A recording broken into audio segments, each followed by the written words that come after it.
and we ain't never got to box again. Well, I already been getting these bets, but now it's time for you to get your just due.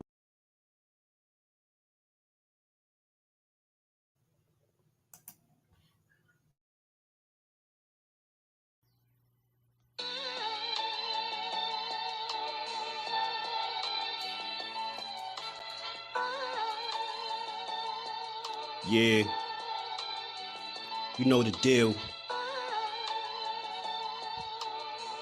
We back again. Yo.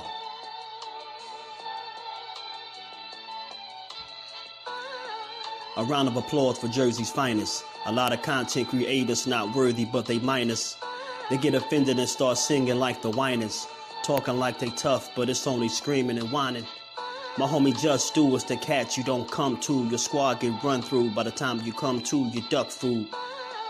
You suckers talk tough on the internet, revealing all your threats. Now we got you trapped in the net. JusDueBoxing be on this grind, y'all better hustle up. You deadlifted 90 pounds, we doing muscle ups. There's really no comparison. His voice sound like a derringer. Throwing a towel, it's just embarrassing. My dog Just very philosophical and psychological, and he mixed it all with good boxing news. These YouTubers feel like Bishop, I guess they got the juice, but it's lonely at the top to Just to feel like child abuse. Be respectful, he don't want to talk wild and loose. If you can't relate, you get dismissed like a mild dispute. These weird cats will tell lies, then they hide the truth. Why beyond views? You lose your life when you collide with dude. It's JusDueBoxing. All you cowards quit jocking. Kirk is official with no other options. Yeah, yo.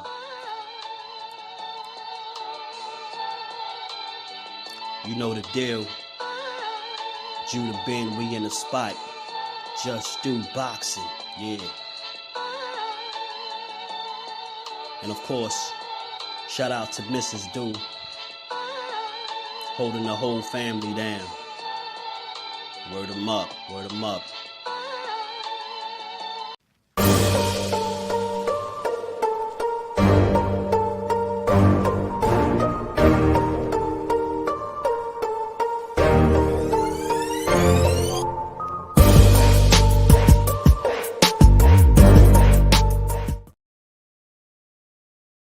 What's good? What's good? What up with the fam on this good Thursday? We back to get boxing is just due, as we always do around this time. Pardon me being a little late. Had to push it back a few minutes, man. But nonetheless, we here to build on boxing. Y'all know how we do. We are one of one in this space. I'm going to start talking a little bit different, y'all. Start talking a little bit different. I'm very observant, man. I definitely think it's safe to say I'm one of one. You get what I'm saying? I don't think it's two other people like me. With that being said, y'all already know, man, if you catch this on the playback, smash the like button, turn the notifications on after you sub to the channel. Come rock out with your boy. Let me say what's up to the fam that's in the building. So far, my bad. Thomas Hill, my guy, was good with it, Brody. How you feeling? I be who I be. And nobody else. Stopped in early because I'm always late, man. I appreciate you always stopping through. I be salute to you, bro. Mike Kirkland, my guy. Gertz, what up with it, family? Good to see you in the building. I just seen you over there with Coach. Coach be on fire, boy. That's a funny dude. Teach was good with it. Teach, how you feeling, man? Miss Joette, salute to the queen. How you feeling today? Oh man, yeah. I thought you was about to say something else. I said you because you eating this juicy. I was about to say, what you doing over there? Man, I was about to say TMI, right? You know what I'm saying? What's going on with you, Miss Joy? How you feeling? Ashley's Corner, what's good, cuzzo? What's good with it? How you feeling? As always, man. Rocking one of the dopest content creators on the market. Ashley's Corner, y'all already know. I'm pretty sure the people in here already subbed to it. Yeah, Coach be on fire, bro. I be crying certain chats. Being that I have a channel, I don't type all the time in people chats. I'll say what's up to a couple people and I'll just listen. You know what I mean? That's just how I do. Al Booger, what's good with it, family? Good to see you in the building as always. Alden, what's good, my bro? How you feeling? Crawford asked for more money. Maybe he's about the big money fights now. He only has 2 fights left to me. Spence rematch and Charlo or Canelo then retire. I'm on board with that. All that I agree. And we're gonna talk about it again. We discuss what's out there, and again, the difference between me and everybody else, I don't argue people for their opinions on the things that we build on, right? That's why I bring these topics here so we could chop it up. You get what I'm saying? Mike, what's good with it, my guy? How you feeling, bro? Salute to the fan more in the building. Y'all do me a favor if y'all have it, man. Punch that like button for me. Let's try to get this video to 100 likes. I know we can. I don't even ask for that type of stuff, but I know we could get 100 likes in the building. I just know that. What's good with it, Al? How you feeling, though, bro? Salute to the good fan mo in the building, man. Sock the like button out. Share the lives. You know what I mean? Share your opinions. Let me know what y'all think. We're gonna talk about a few things. And again, it's crazy. I got another correction. I have to correct myself again yesterday. Yesterday, I gave Frank Martin an apology, right? For not being the guy from what was being reported that turned down the fight. It was being reported that it was Derrick James that turned down the fight, right? Well, you know, you fast forward to today, and a little while before I got up here, I just got a message. You get what I'm saying? From the good brother. He spoke to the WBC president, the president of the WBC, and he spoke on it. He said, it in fact, it wasn't Derrick. It was about the numbers or whatever. And again, you know me over here. I can't tell nobody how much they worth. I'm gonna be very consistent with that. I'm not mad at no fighter that's trying to get their money. You get what I'm saying? And I'm not mad at any guy that wants the risk or the reward to somewhat match the risk to some degree, right? I just don't think that makes you a duck. I think if you want to push and spin a narrative and try to make a fighter and Frank Martin look bad, then that's the angle you go with.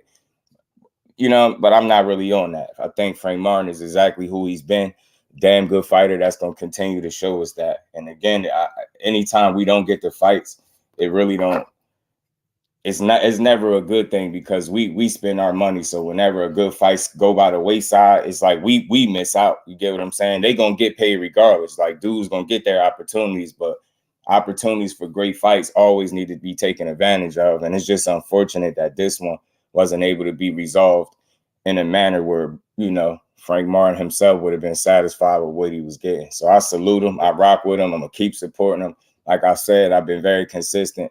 I didn't call him a duck. I'm not going to call that stuff is corny. That dude a real fighter and he can fight.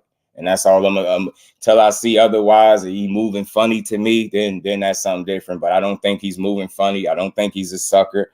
I don't think none of that weird stuff. That's just me. You know what I'm saying? I like Frank Martin. I'm going to keep rocking with him. What's good, my bro? Mike Kirkland, man. How you feeling, though, Mike? What's good with it, bro? Kello, what it do, family? How you feeling? Ricky Williams, what's good, my bro? Doesn't move funny. I can't ride with. Right. I get you, man. Look, a lot of people, you know, they don't, you know, they just don't like the way he move, right? And you can't be mad at people. Like I try to, Rick, I'm on the side of like when I hear people having an issue with a fighter, I try to understand that instead of being like, why you hating? Why you hating? It's not hating. Like you feel the way you feel because you have examples of you know, times where he just moved a certain way and you just don't see that, you don't see it to be honorable, and you wouldn't be the first one, bro. It ain't like you slandering them, no. You ain't slandering them. You dig what I'm saying? You just making a real observation. 8-1 Hoop Zone, my brother. What's good with it, 8-1? How you feeling? 2 Cents Boxing. What's good with it, Queen? How you feeling? Appreciate you stopping through. Shower Allah, salute to the Queen. We appreciate you as always. And Mama Bear out there catching some Z's, I think, right now. Derrick can't turn down the fight. Talk to him, 2 Cents. Talk to him. You know what I mean? Talk to him. Tell him. And again, man, like my goal anytime I speak on any of this stuff is just to get whatever the truth is. And that's all I care about. I don't care about rhetoric and narratives. I care about the truth and you know, the conversations that we could have centered around the truth. Justin James, what's good with it, family? Big Dose, what it do, bro? Aisha, salute to the Queen. How you feeling today? Appreciate you stopping through. I was saying yesterday, right? And you was right. And you definitely was right, 2 Cents. You definitely was right. Definitely was right. It's nothing wrong with correcting yourself if you made a mistake or if you was wrong about something too. There's nothing wrong with that. You get what I'm saying? Yeah, man, let's get the likes up. Let's go for that 100. Let's go for 100 likes. I know we be getting more than halfway there every day. I know we could hit 100. You get what I'm saying? He said, yeah, support just do, which I know we all do. Yeah, I appreciate all the love, all the support, everybody that gives me their ear and their time around this and in this time slot, man. Fighter Santos, except the fighter Shakur. Like on the DL, yeah. I mean, again, you got people saying a bunch of weird stuff. Like, it's amazing how fast they was able to work that out. So I think it was dope. Upper Echelon Sports Bar was good with it. Yeah, I ran a little late too, Upper, so it's all good, bro. Appreciate you pulling up. I would say 2 cents to that, right? Because I'm tired of the duck narrative. I would say Frank Martin is not ducking Shakur. Frank Martin is most certainly not ducking Shakur. I don't feel like that. And I ain't feel like that when it first happened. I don't feel like it now. Frank Martin not. And I don't like being that I don't like the word duck, right? 2 cents. I'll say this. We know it's a list of fighters that definitely said no, right? So whatever, if that's a duck or if it's just they had other plans, you get what I'm saying? That's why I'm past the duck narrative. Who knows? Like dudes be having other plans. I don't know, right? But we know it's a number of guys that definitely turned the fight down with him before we got to this point. You get what I'm saying? We visited now. The truth is out, right? Absolutely, cuzzo. That's all. And that's all we about is getting to the truth. Like that's what all my intent is whenever I'm talking about something. I'm not the guy trying to dig up stuff to make a fighter look like less than. No, that's corny. You know what I'm saying? I've always looked at Frank as a real fighter. I'm going to continue to look at him as a real fighter until he showed me that he's not. You get what I'm saying? You know what I'm saying? Upper echelon ain't rinsed up, man. Oh man.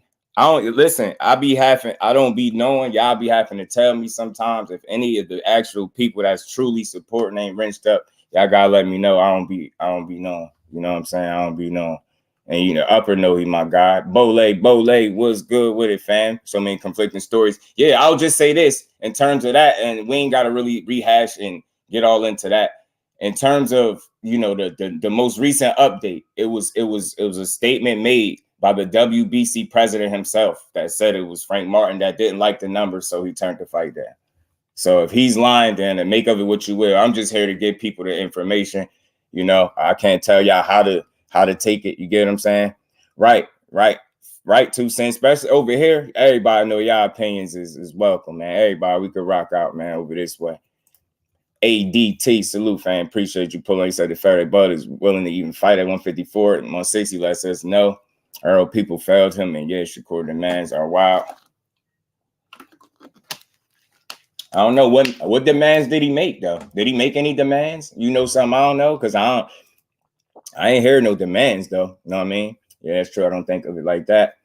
Frank fought, his team shut it down, and they all got to eat right now. Just Frank here. They're a whole team for a reason. So from here on, Duck won't come out. Right. They all got to be on the same accord. They couldn't agree. That is all. Yeah, on the money. Salute to my bro Upper Echelon, man. I ain't know Upper Echelon ain't had no wrench. Yo. Let me see, man. Let me see. That's to check it out, man. Y'all punch the like button too as we continue to roll. And again, the difference between me and a lot of other people, I'm not here trying to spin no narratives. I just want y'all to get what I believe to be the truth or what's out there, the information that's out there, and just move on. You get what I'm saying? His people to make the fight. He went against his people to make the fight. Oh, you talking about EJ? But got this one in the bag. But redoing negotiations kind of weird. Yes, the winner should get the bigger portion. And I agree. Listen, I'm gonna drop the link. We could talk about it. Don, what's good with it, family? How you feeling? Appreciate you pulling up. Frank Martin ain't the one who said no to the fight, so he's not the duck. Nah, Alden. I mean, look, I'm gonna tell you this. I'm not gonna tell you what to believe and who to believe. I'm gonna just tell you that, you know, I got some confirmation that the WBC president himself said it was Frank Martin. You get what I'm saying? That he didn't agree with the numbers. So that's all it is. You know what I'm saying? There's no harm, no foul. That don't make him a bad guy. That don't make him no sucker or no duck for trying to get his money. That's where I'm at with it. I just don't feel that way. He ain't no sucker for trying to get his bread. You just don't know, man. Boxing ain't a tomorrow sport, man. It ain't a tomorrow type sport. Grind hard, Sports Nation. What's good, family?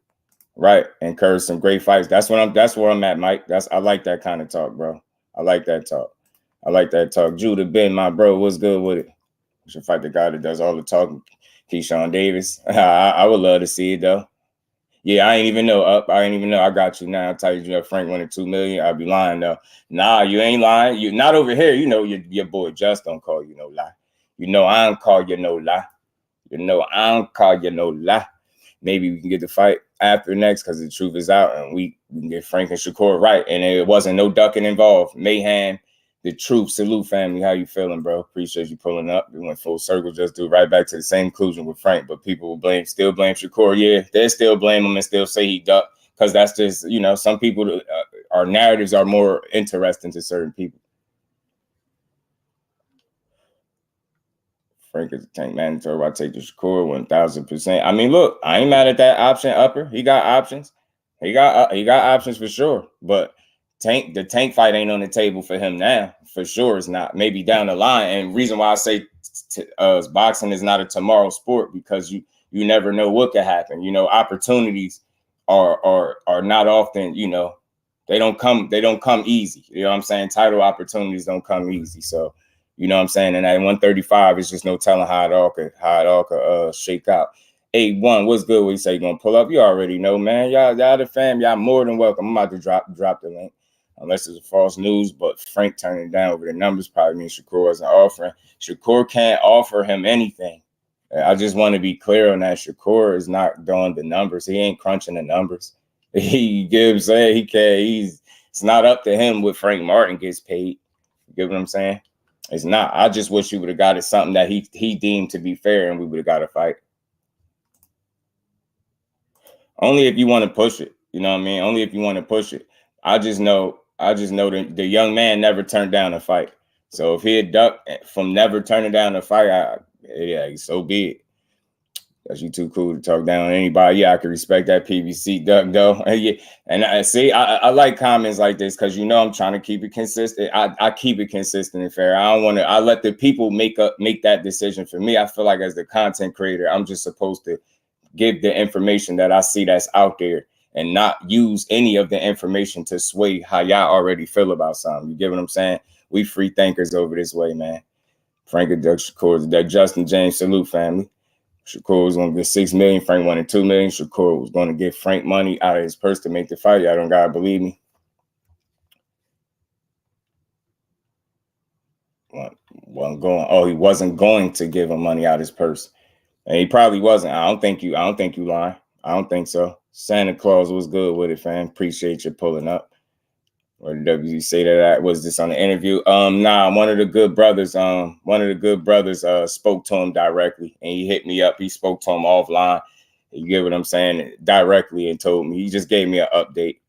And if he popped through here, I definitely ask him to come up and speak right out of his mouth. I got the DM where he sent me where he spoke to him directly. So yeah, he said it was the numbers and stuff like that.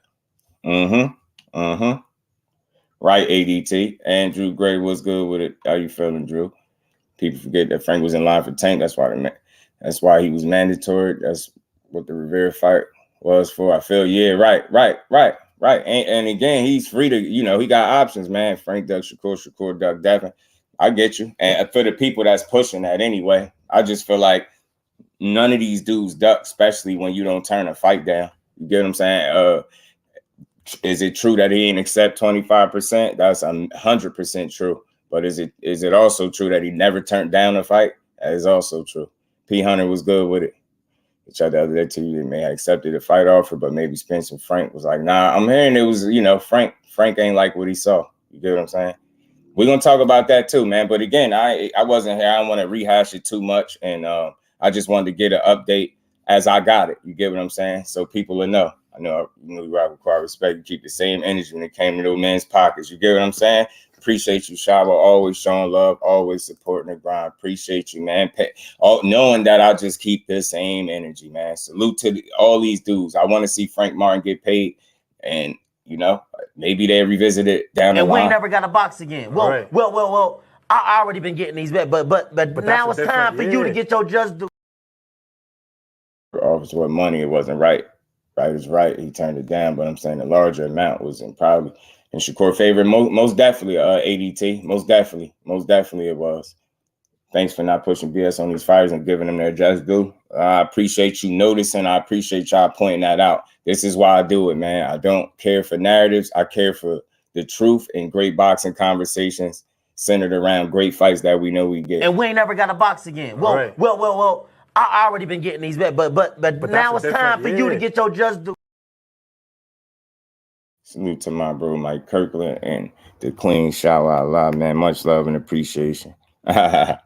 And salute to my bro, man. Always showing love in that Cash App, man. Salute to Kello. Much love and we ain't never got to box again. Well. I already been getting these bets, but now it's time for you to get your just due. Man, salute, man. Franklin Williams and Pater. That's a great fight. Kurt Hasbro, the ghost of the Duck pandemic out there.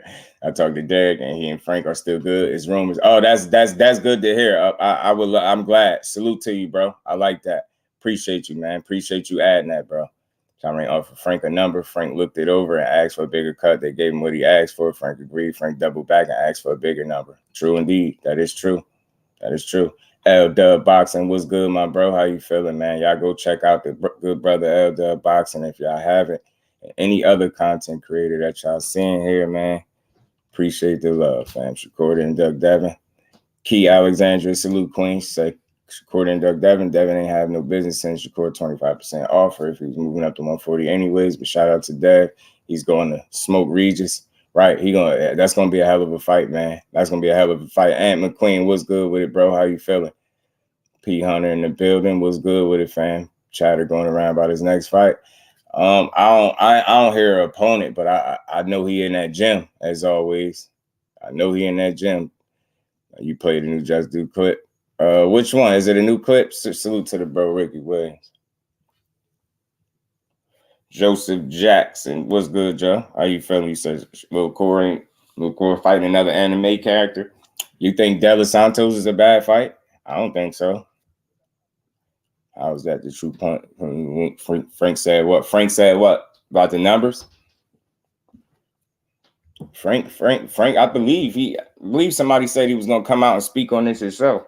But at the end of the day, the discrepancy was on his side, and he's entitled to not to try to ask for more or get more money. Like, I'm not knocking him for that.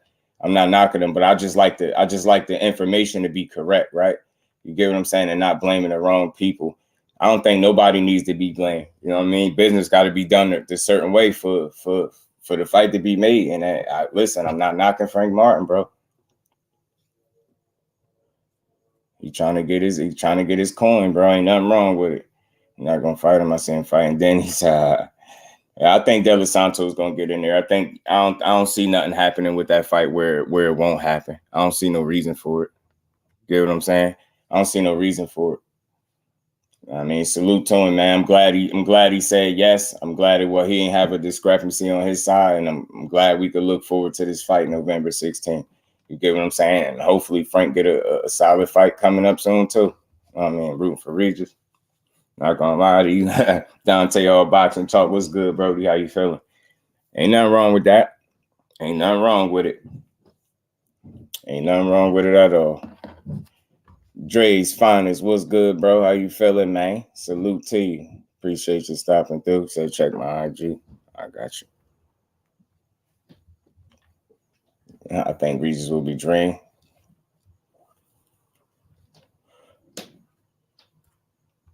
Right, just do y'all saying that's a fact. If Frank agreed and asked for more money and then gave it to him and then actually don't, because that's how they got to the agreed to terms situation. That's how that happened. And again, salute to, I'm about to drop the link, man. Hardcore Boxing News. If you want to come up here and sit back and watch it replay out, right. Shakur face off will be fair. Yeah, it's gonna be fun, Bole. It's gonna be a fun fight to watch. Salute to my brother, Hardcore Boxing News. What's good with it, Jay? How you feeling? Rank a duck core duck too. You listen, y'all can have it if y'all want to call them that. I'm just saying what I know happened, what I feel like happened, and that's at the end of the day, man. Everybody can have their own opinion on what happened, right? I ain't gonna crucify nobody for thinking, how they think. Fish grease, what it do with it, family? But you can't knock a guy for making a business move. A business move had the first quarter, get a different opponent. Right. right? If he wasn't gonna get his money, by all means, you know what I mean? Look, I ain't saying, you know that's a risky fight. You know that's a risky fight, man.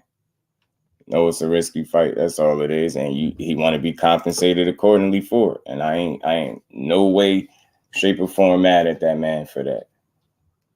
But again, man, moving past that, man, because it is what it is with that. That fight's not happening, but we know, for what we know now, is Los Santos. So look, it's gonna be a good fight. And I pose a question: who was the better opponent?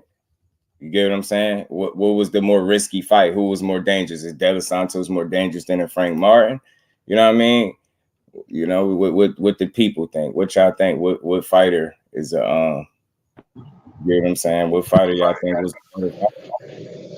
If you posing that question right now, man, I'm thinking like this. I don't think Frank at all ducked that fight. I think Frank really wanted that fight because he truly believes he can beat Shakur.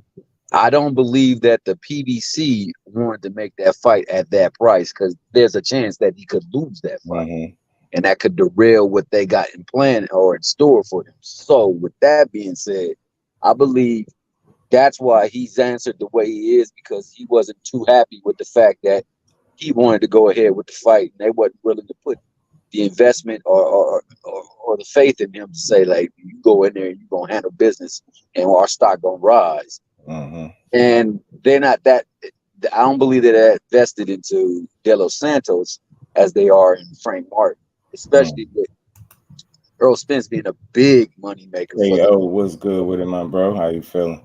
So I believe that more so than anything. I never thought that he himself ducked. I believe that they didn't want to risk the fight because, like, at this point in time, what do they gain for it?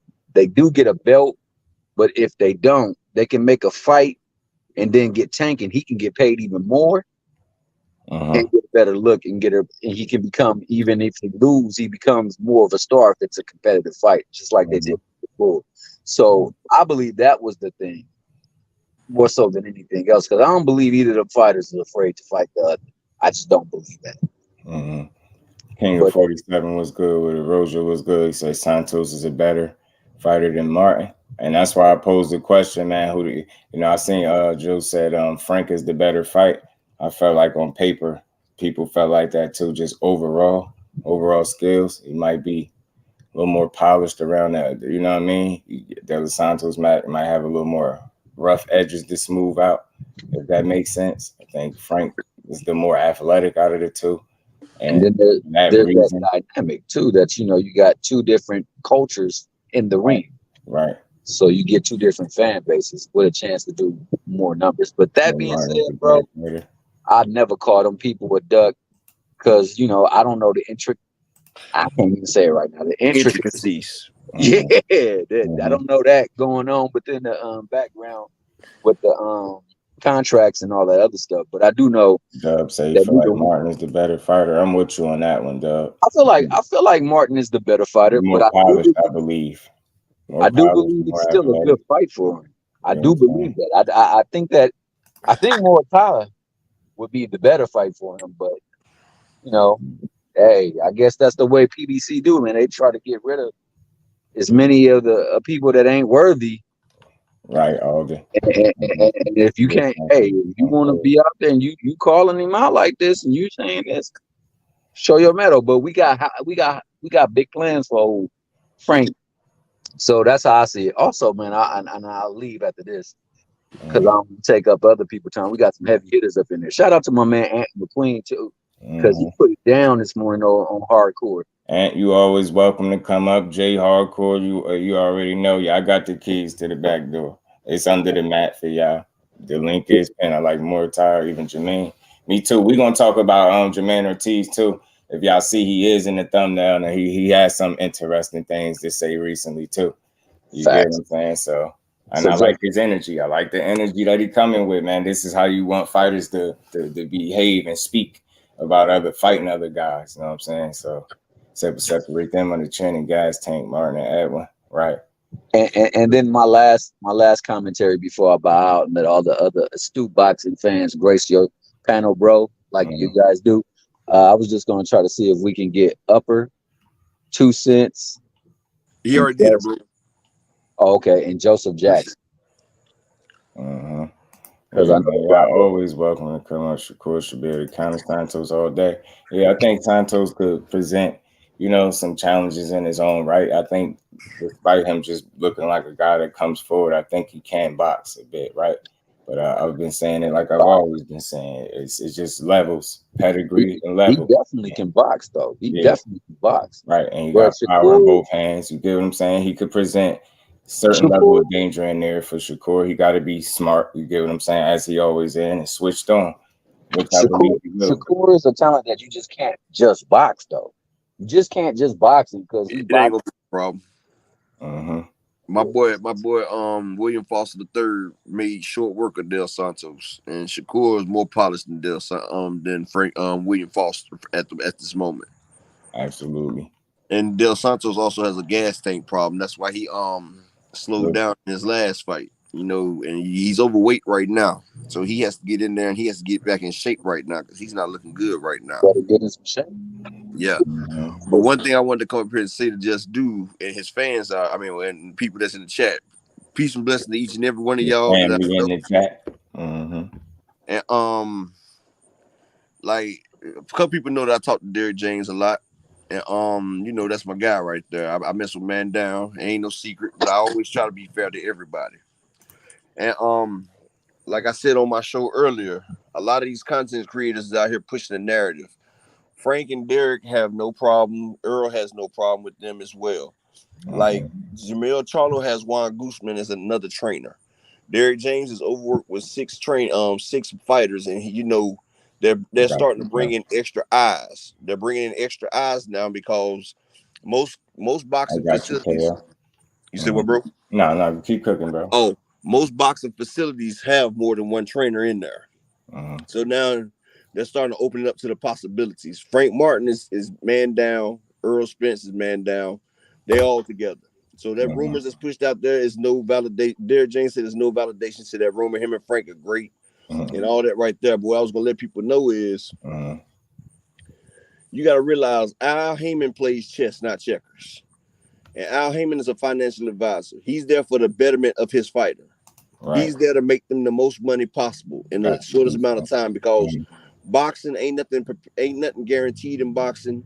You're not guaranteed another paycheck. That's for one. Right. For two, Shakur Stevenson is not an 85 to 15% better fighter than Frank Martin. That's one. So if Shakur's getting $5 million and Frank getting $1 million, that's an 85 to 15 split. Right. No fighter worth his salt is going to take an 85-15 split for one, especially with the work that they've been putting in to build Frank Martin. A lot of people are hating and saying Frank Martin ain't this and that, but he did sell out versus RTM. He did sell out versus Michelle Rivera. The man has fought in the eliminators for the WBA. They just moved him up in the WBC. He wasn't even participating in the WBC ranking for the Shakur fight. Yes, Frank Martin did want the Shakur fight, but he also has advisors as well. And if you advising somebody for the betterment of their future, and you have a 50-50 fight versus a Tank or versus a Shakur Steven, both are very dangerous, both are very losable fights for you. Now, we don't put our money in building you up for you to go to another label and another platform and to lose. If you lose to Shakur Stevenson, what happens? You lost to Shakur Stevenson, that knocks you down a peg. Like the that. The PBC have built a name with Frank Martin, and they've built a name with Tank Davis. Also, Pitbull Cruz lost to Tank Davis. He became a bigger star. Ryan Garcia lost to Tank, a bigger star. Mario Barrios lost to Tank Davis and was in a title eliminator fight right behind it, and is in another one. Like when Leo Santa Cruz still kept his belt. Like when you with the PBC and you fight Tank Davis, it's like a boost to your career. Right. Appreciate you. If y'all have not noticed how the PBC rolls, Tank Davis is a boost to people's career. Rolly Romero became a champion after he lost to Gervonta Tank Davis. Gervonta Tank Davis is the amplifier to a person's career. And Frank and Tank have sparred before. They have been going over about talks of the fight. They've asked Tank about it. Tank told Earl, don't get your man hurt. Frank said he's willing to bang out with with Tank. He's in the damn WBA. He's became the mandatory over the Michelle Rivera fight. Right. Now, Frank and Tank, if they get in a fight, Tank can give Frank 90-10. And if the fight do 500K, Frank will walk away with upwards of 10 million just off of that. Or you can have him go fight Shakur for 1 million. But if he loses to Shakur, he loses to Shakur. He drops down a peg. He loses to Tank. If the fight is competitive versus Tank, his stock rises as well as he gets a bigger payday. So the PBC's motto, gave him a fight, he made more money, and he's boosted his star status. Now, if you financially advising your fighter, which one would you do? Because both fights, the Tank fight is even more dangerous because he has that stopping power. He has the boxing skills, plus he has that wow factor. And it'll be a more competitive fight and a more dangerous fight and a more exciting fight that's going to get you more eyes. It's going to make you a bigger star. A loss against Shakur and a loss against Tank are two different losses. You can lose against Tank and get a title shot. You lose against Shakur, you just nothing. So PBC is looking at it as a financial standpoint. Frank Martin is not no slow leap. Plus, De Los Santos has been campaigning for a Shakur Stevenson fight for over a year now. PBC has fighters that they don't have fights for. That's why they send a lot of their fighters over to the Top Rank and the Zone and Matchroom and stuff like that because they have to get their fighters fights. And that payday is a great payday for De Los Santos, who was used to making $25,000 a fight, who got beat by William Foster III.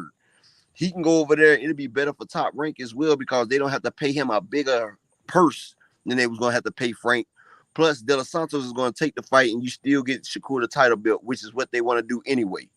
They want to do in-house fights anyway at Top Rank, but they want the belt. Right. So it satisfies both needs. That's why they was able to reconcile the fight and get him another fight with the same employer that fast. Don't follow the narrative people push. And I respect my guy Just Do because he always give the real instead of push the narrative.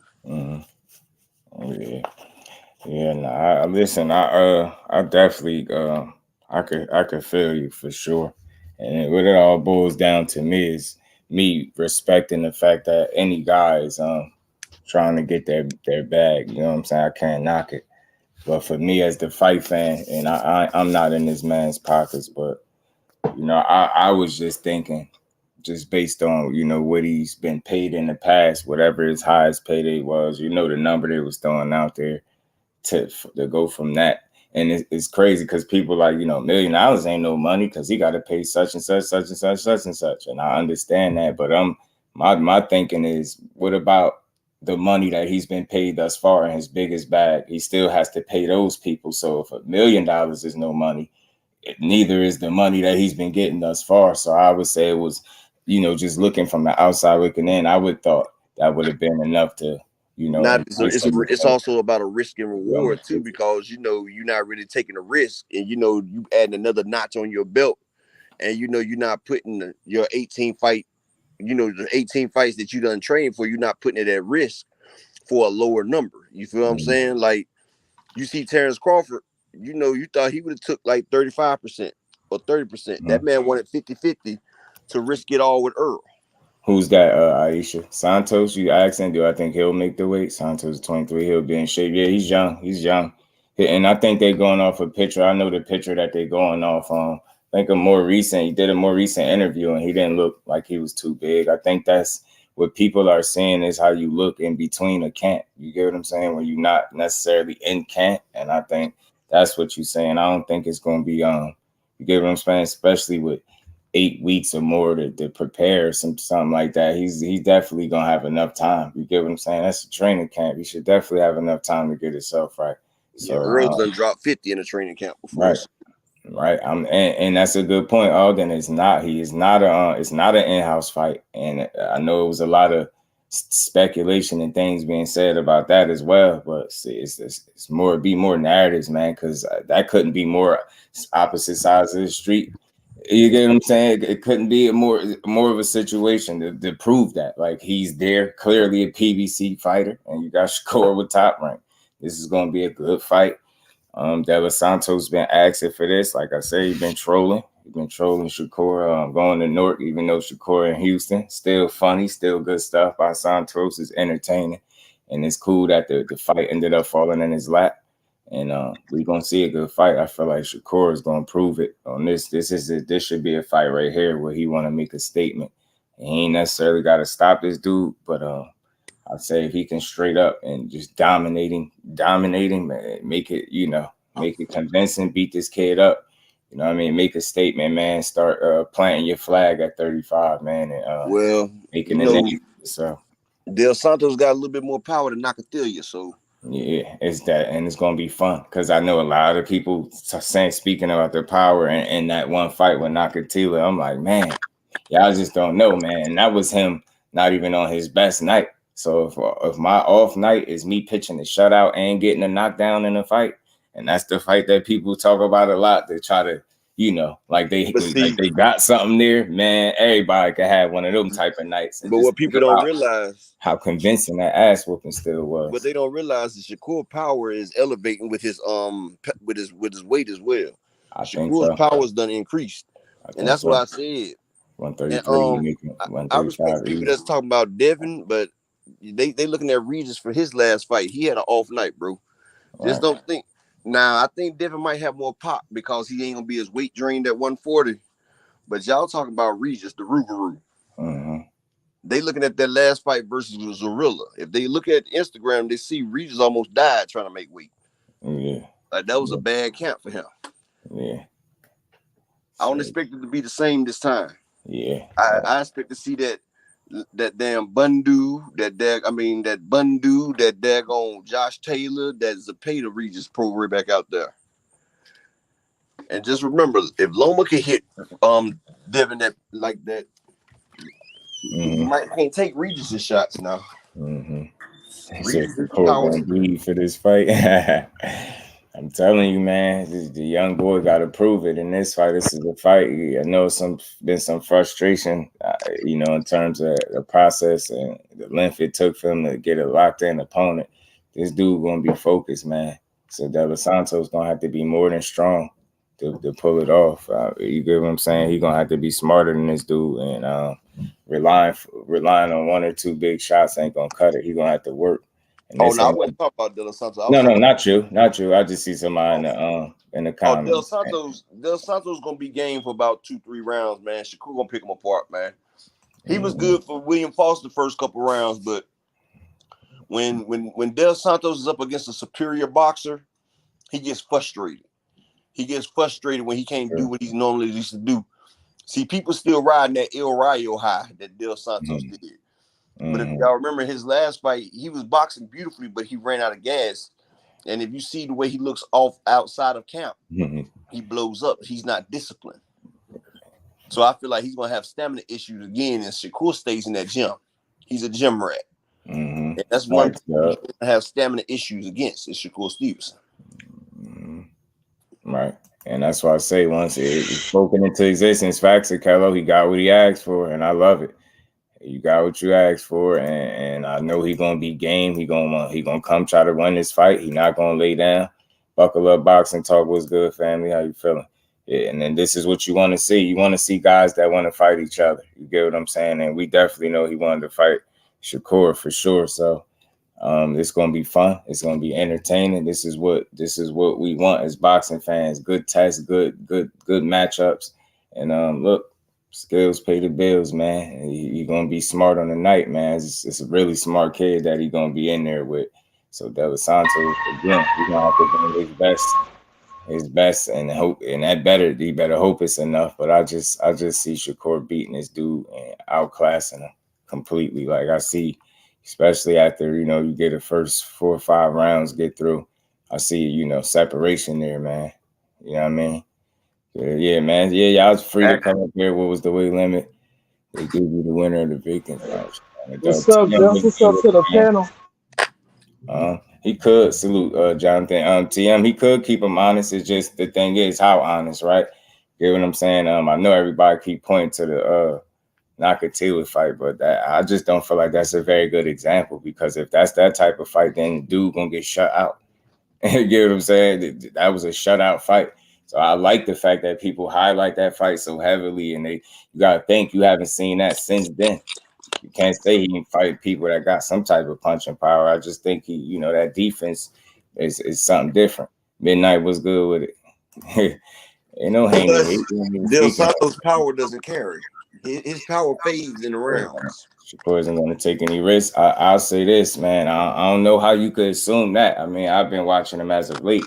The dude been taking a lot of risks. As a matter of fact, I'm telling you, depending on how the fight plays out, once he get comfortable to a certain degree, he starts to come forward and start to walk you down. So this ain't Tanky fight. I understand the dude got some good power, but again, I say Tank for a reason, because that wouldn't be smart against him. But again, that dude being able to fight you in the pocket, make you miss, and pick shots off, hit you to the body, I think he's smart. His uppercuts in the inside is nice. It's a lot of little stuff that his positioning in the ring, like his feet are very good. He's rarely out of position. And he's normally in a position where he can make you miss and make you pay. You get what I'm saying? Like, he's a artist at doing it. You get what I'm saying? Like, you don't need me to tell you. You've been seeing it just the same way I've been seeing it. Getting the glove on that dude clean ain't the easiest task, man. Tim, what's going on, Tim? How you feeling, my bro? Yeah, I got Shakur dropping the fight. Dude, and Mason will be sparring Shakur for this camp. Talk to him. So that's what I'm telling you, young boy different, man. He wants to be the best, man. Telling you, Los Santos better get ready, because his ass is gonna get handed to him. I'm not about to straddle no fence and act like I don't know what's about to happen. Yeah, he could probably get his couple ooh and ah moments, maybe. You get what I'm saying? I could see something like that, but for the most part, you're just talking about a guy that's gonna be the smarter dude and pretty much better in every area. Like, I'm not concerned about this. I know he got power. I ain't saying it's supposed to be easy, but I'm very confident that he's a lot smarter than Los Santos. Just a lot more polished, just on another level. Like I said, all they got to do is go back and watch the William Foster fight versus Los Santos. Right. And then you got to realize William Foster ain't as polished, and William Foster's my guy. And I'm glad he went down to 130, because he wasn't getting no burn at 135, but William Foster's my guy. And he doesn't have half the IQ of Shakur Stevenson. And Shakur Stevenson, you can say what you want about his out the ring antics. Inside that ring, like Bud said, the man's better than Bud. Bud even said that. Right. The man, he said he doesn't see nobody beating that man. Shakur is a consummate professional. The man hones his craft. The only person I feel like that will take Shakur to the wire and that can beat him is Tank Davis. Just like I feel like Shakur's the only person that can take Tank to the wire, but Shakur don't have that stopping power that Tank got. You say he's better than Bud right now? Bud said he is. Bud said it out his own mouth. He gotta show me that.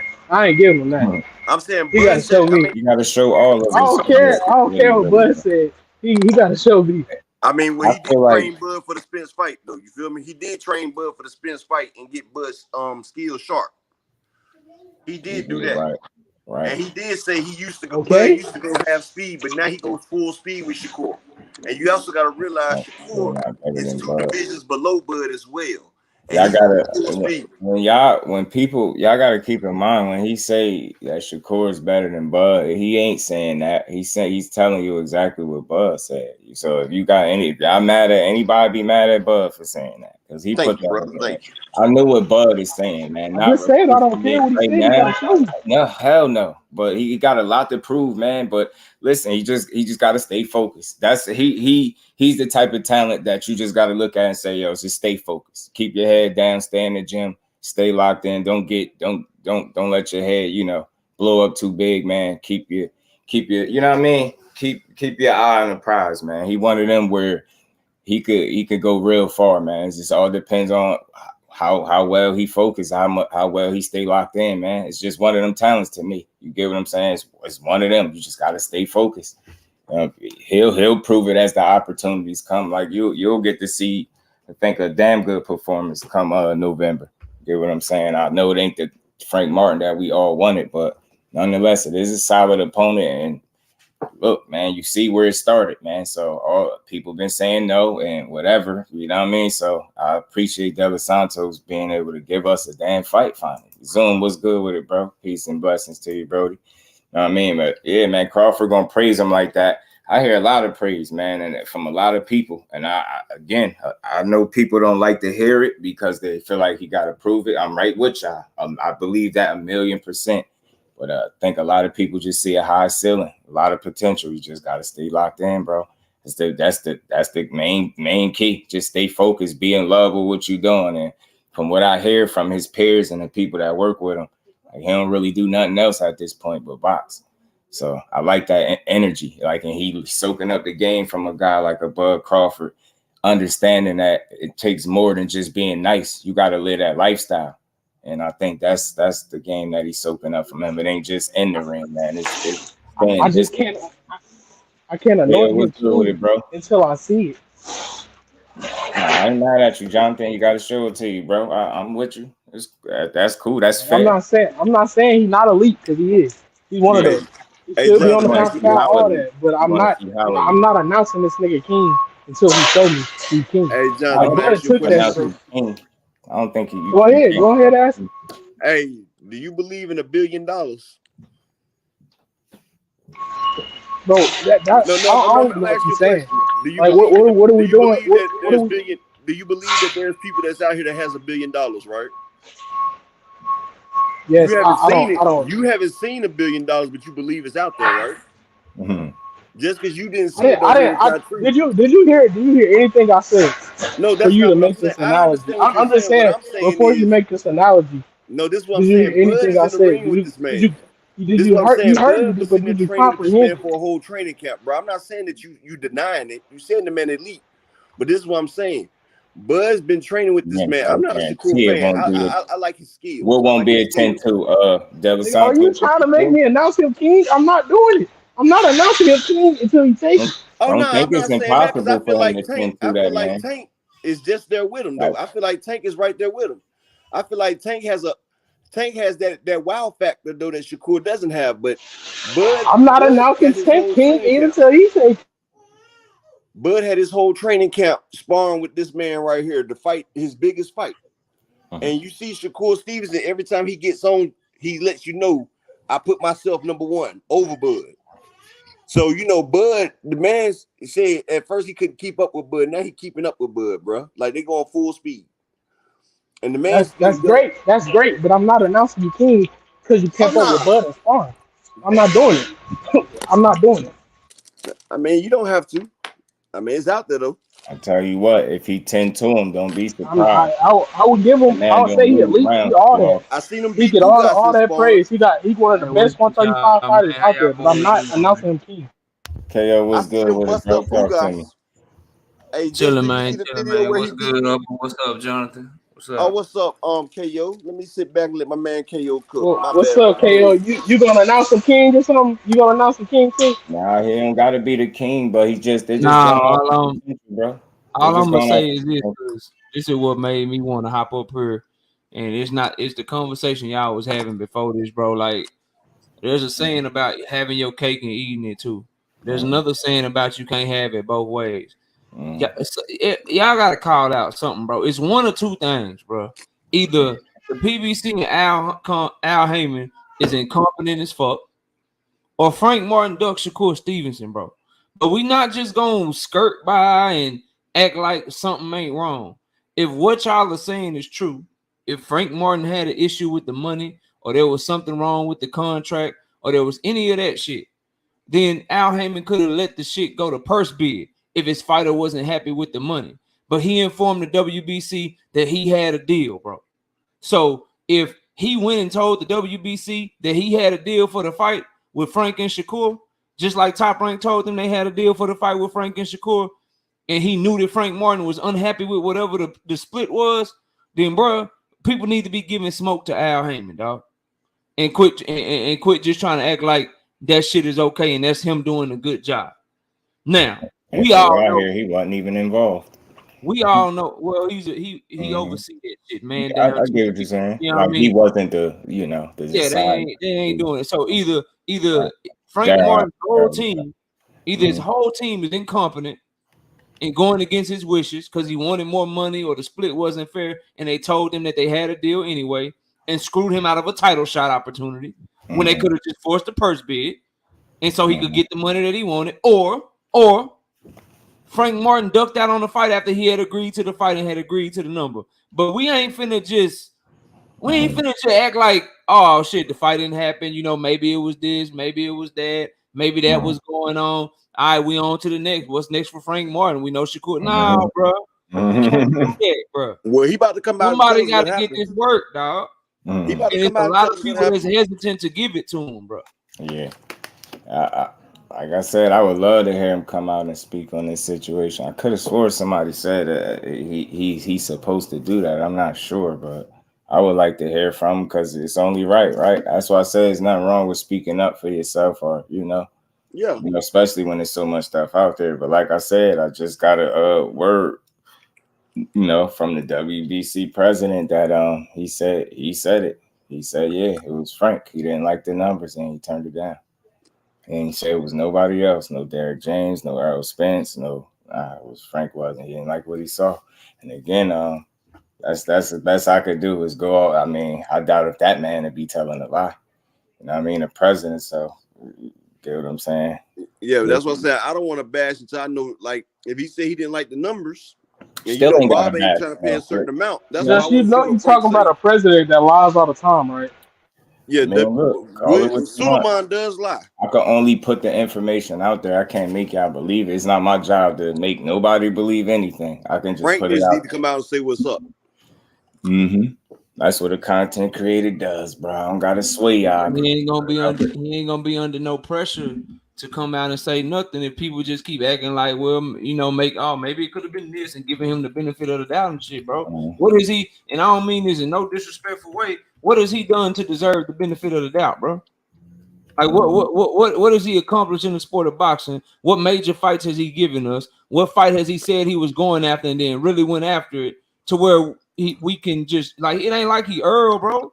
Just because he affiliated with Earl said he gonna go fight this guy, he wouldn't fight him. He said he was gonna go fight that guy, he wouldn't fight him. Frank Martin said he was gonna do something, and then when push came to shove for his opportunity, he did the opposite, bro. Who is he that we get to make up splits and shit for? We get to make up scenarios in which he didn't duck and shit for. Who is he that he don't have to explain himself to us, bro? Well, who are you to tell him what he's worth? He didn't tell Shakur what he's worth, so let's keep the same name. I ain't say what he's worth. I said I'm a paying customer for him to be able to tell me what the hell going on and why I don't get the fight. I pay my Showtime subscription. That's how you get purses and shit. And if they put a fight on pay-per-view and I decide to buy it, that's how he get his money and shit, bro. Dub got a question for us, fellas. He said, question for the panel. Should fighters be dropped from the rankings if they turn down eliminators or title shots? There's a lot of that going on in boxing. Yeah, he cares about the WBA rankings. He don't really care about the WBC. He been wanting that WBA ranking. So if he drops to the WBC, he don't care. But he does need to come out and say what happened, though, because I'm for the best fighting the best. Now, if you telling us that you got a tank fight lined up and that's why you ain't take the Shakur fight, I can understand that. But if it ain't somebody like that or some reason like that, I mean, I want to know what's going on. I wouldn't be against people getting dropped in the rankings for turning down opportunities, because again, a lot of these dudes be saying they want this and want that. And it's crazy that, opportunities, and not just this one. It's been plenty of other guys turning down opportunities as well. So it's just, that's something I don't want to get used to seeing that. You pay for rankings, but it doesn't matter. If you're paying for them, this guy's what's good with it, Joe? What's good with it, A1? So as I just said in the chat when I was like talking about pressure, man, none of these fighters is under no type of pressure, bro. The only pressure they have is the pressure they put on themselves. They treat this shit like a business now. All of them is making business decisions with every move they make. They don't care about what the fans say. They don't care about explaining nothing, because at the end of the day, any explanation Frank give is not going to solidify, it's not going to satisfy either side of the coin of it. Oh, you should have did this, because you got numerous examples on both sides of it where people taking deals that is like, you know what I'm saying, sand sandwiches or shit sandwiches deals to get what they want. But then you got other fighters that saying, bro, I'm not willing to eat no shit sandwich. I'm not walking away from, you know what I'm saying, a prime rib burger to go eat a shit sandwich. That's not what I'm doing. This is what I'm working. This is what I'm used to getting, or this is what I want. And a lot of like looking at it from a fan perspective, bro, a lot of people having issues with that. When like I've been saying, if the shit ain't happening, what's the point in crying over spilled milk? They like no excuse is gonna validate why they did it. Even if he had a Tank fight lined up, people gonna say something. Soon as if he did, they gonna say, "Oh, he not ready. Why does he deserve a Tank fight? This, that, and the third." They gonna do that, bro. Nobody's ever gonna be satisfied with it. So it's like that's just how I look at it. I could be dead wrong, but that's just my view and take on how I look at the situation of it. They're not gonna explain it. Like you never gonna, if you're not in the camp or you're not at the table in negotiations or anything of the sort, you never gonna get the full truth of anything of it, just because that's just how it is. They all know boxing is a corrupt business, bro. That's how it's been rocking. That's how it's gonna continue to do. Ain't nothing gonna change that. I feel it. Some would change it though. A1, it just fans ain't gonna come together because everybody want to be right. Everybody want to support their favorite fighter no matter what, and don't want to call shit out of their favorite camp or their favorite promotional company no matter what. And so, if you Frank Martin, and the punishment for you doing something like this is people gonna make excuses for you. The punishment is for you doing something like this is people gonna still rock with you because of your affiliations and shit. If you don't lose no fans, if you don't lose no money, if you still get opportunities in the future, then shit. What's the point? That's why they get to keep doing this shit, because we just sit by, and when people try to rally against it or try to say something, I'm not saying you saying this, then oh you're crying. You know what I'm saying? Oh, if you go against rehydration clauses and you call them weak and catch weights weak, then people will say that boxing has always been that way. Floyd did it, Canelo did it. If you say they shouldn't choose the size of the ring or choose the other fighters' gloves and shit, they say it's always in the contract. He the A side, he able to do it. So don't say nothing about it, because that's how the A siders always work. Like, it's a lot of things in life, bro, that been around for years, and a lot of things been happening for years. Just because the shit has always happened and it's continuing to happen today, don't mean that it should continue to happen. Right. I agree with that, but then at the same scope, you never gonna have a happy fan base, bro. There's always gonna be two sides, and they never gonna come together ever. Like, for example, like how we know how, you know what I'm saying, we know where your loyalties lie when it comes to Tank being your favorite fighter, right? Now you can validate everything Tank do, but there's still gonna be the other side of the coin. People saying they gonna air quotes here that he still ain't fought nobody, or the fights that he not giving people the fights they want to see. And at the end of the day, Tank, again, like I just said, all of them is looking at it like a business.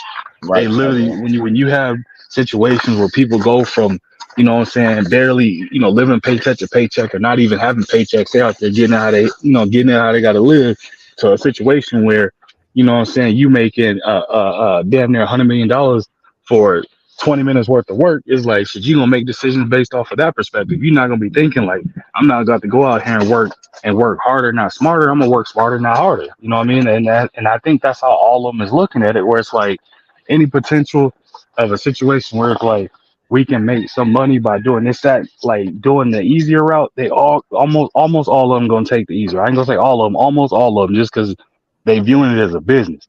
They don't care about nothing else no more. Like, the love for the sport is dead. Like, when you look at it from the perspective of these fighters, that how it used to be, where it was like line them up, I'm gonna knock them down kind of thing, right?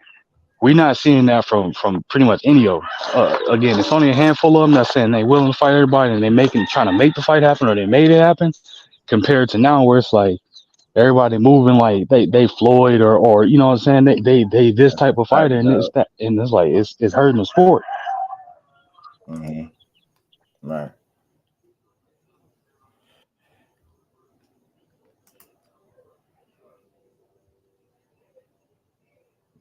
Nobody tries to please everybody, but fans want fighters that attempt to please everyone, and they risk compared to fans, right? Can't please everybody though. I think bro, it's a very simple concept, bro. Right. It ain't about pleasing everybody. If your ass is at the top of the rankings, fight the best, bro. If you a champion, fight another champion, or fight your mandatory, bro. It's very simple. I agree. We have 1,000% with that. We gotta beg for shit that every other sport is just ingrained. That's just what it is. If you are the best at something in any other sport in the world, if you were the best at something, then you go against the best. Only in boxing do these dudes get to just run around here. They get to say that they the best. They get to say, I'm really like that. I'm one of them ones. Right. I'm pressure. Right. I'm this, I'm that. But they don't never get asked to prove it, bro. Yeah, and it's like this. Whatever the fuck they want to do, and then we just throw our hands up and say, hey, that's just what it is, man. I ain't going for that, bro. Right, Shower. I ain't going for that. Man, go ahead. Y'all got it, bro. It becomes a mentality of like, oh, I'm a champion now, I can do what I want to do. When that's not what that means. You become a champion and then you challenge all of the challengers. That don't mean now that I'm a champion, I avoid all the challenges. I don't understand that mentality. It's like same thing with Fury with the belts. I don't understand why you don't have any plans on being undisputed and doing this and doing that. Then just drop the belts and go do that. But don't hold the belts as a champion, then be like, oh, I got the belts, I can do what I want to do. That's not what that means. It means now you're gonna have a harder time because you're on top and people coming after you. Being a champion don't mean I'm doing whatever I want to do. I don't understand that mentality. Forget for a second. We gonna get mad. We gonna get mad at the fighter. Forget the WBC order. Forget all of that shit. At this point in his career, who the fuck is Frank Martin to turn down a title shot, bro? If the money ain't right, you take it all the way. Who is he to turn down a title shot for his largest payday in his whole career, bro? Who is he to do that, bro? Who is he to not do that? Ryan turned down a title shot against Dev. I'm just saying. And that's my point. Everyone, hear me, A1, because you're proving my point. Everyone that was cooking Ryan is making excuses for Frank, and that's the problem, bro. The inconsistency, dog. But Frank didn't turn down the fight. It was his management. Frank didn't turn down the fight. Frank didn't say out his mouth, no, I don't want to fight him. It was his management. It's a duck, guys. How was it his management when they agreed to? Listen. So his management ducked the fight, but then sent over another fighter from their stable. Top rank. Listen. Like, bro, listen. And you got to keep in mind, I got other offers. I got probably most likely got another offer on the table. Be back, Just. Right, I got you. I'm here. Listen, guys. Can y'all hear me? Is my mic? Do my mic sound nice? Can I get a mic check? Right. No, it's breaking in and out. Nah, you crispy, bro. He's stupid, man. What's good with you, bro? Talk to me. It's a duck, man. It's a duck. Look, you can say it's money. You can justify. You're right. You can't say that fighter what he worth. That's right, but it's still a duck. You had the opportunity. That's the problem. Fighters don't fight for the opportunity to take what another fighter has anymore, right? What we need to do as fans is really stop worrying about these fights getting made until they get made, right? That's just the honest to God truth of it. Like I said before in so many lives, right? Before social media hit hard, before we had closer access to people and camps and fighters and information, right? The fighters was telling us we don't know the business of boxing. Ain't that what they were saying? Hey, y'all don't know the business, right? Y'all don't understand the business. The business got to get done. Okay, fine. Then don't tell us the business. Don't make it business-like. That's why I keep telling you, right? So I don't care what nobody say. You know why I call Frank a duck? Because I call Shakur a duck, right? It's the same thing, bro. Yeah, you could say Shakur, he went the right way about ducking, right? He went the right way about ducking.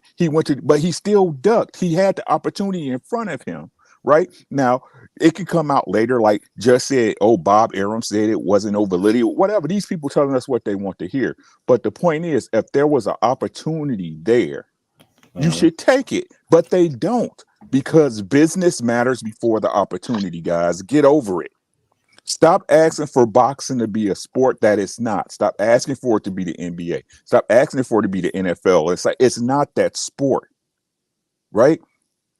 So again, man, just it's this simple, guys. Let's from this point, this is day zero. This is the Garden of Eden in boxing. This is where it all starts over, right? If the fighter doesn't make the money he wants, he's not going to fight. See how simple that is? If he doesn't get paid what he feels he's worth, to fight this particular guy, everybody, oh, he not scared of no fighter. Yeah, he might not be, but people understand a threat. You ain't scared of no dog, but you understand a dog can bite you in the ass, don't you? Right? So the sport is the sport, man. Stop trying to make the sport something that's not. It is what it is. And until the business get right, nobody's fighting. You could say somebody ducking, whatever, but the truth is the money wasn't right. And if the money's not right on both sides, the fight's not going to happen. Plain and simple, short and sweet. Just admit, oh, why Los Santos? Because whatever they offered him was right for him. That's all I got, Joe. Right. Hey, hold on. You can't come up. You can't come up here and elegantly say everything I've been saying, and then try to peel off. Hey, because I was gonna say I thought he was gonna go the route of like Crawford versus Kell Brook. You know what I mean? Kell Brook trainer was like, nah, I'm not gonna train you for this fight. But Kell Brook, hell, he was thirsty for it, whether it be a paycheck or the moment. Either way, he was thirsty for that opportunity. What did he do? He lined up and took it. He went against his trainer. You know what I'm saying? He went against his trainer's better recommendations of it or suggestion, and he went out there and fought. Obviously, we saw what happened, but it's like some of these fighters, when they really want something, bro, they'll make it happen. I.e., you know what I'm saying, Devin Haney. Other fighters, when they realize, like, if they want to seize the moment and literally take advantage of the opportunity, they'll do it. If they really not like, you know, I don't know. If they have any kind of doubt, they're not gonna do it. And we done seen that firsthand, man. Said it's Bud ducking Spence because he want more money. I know.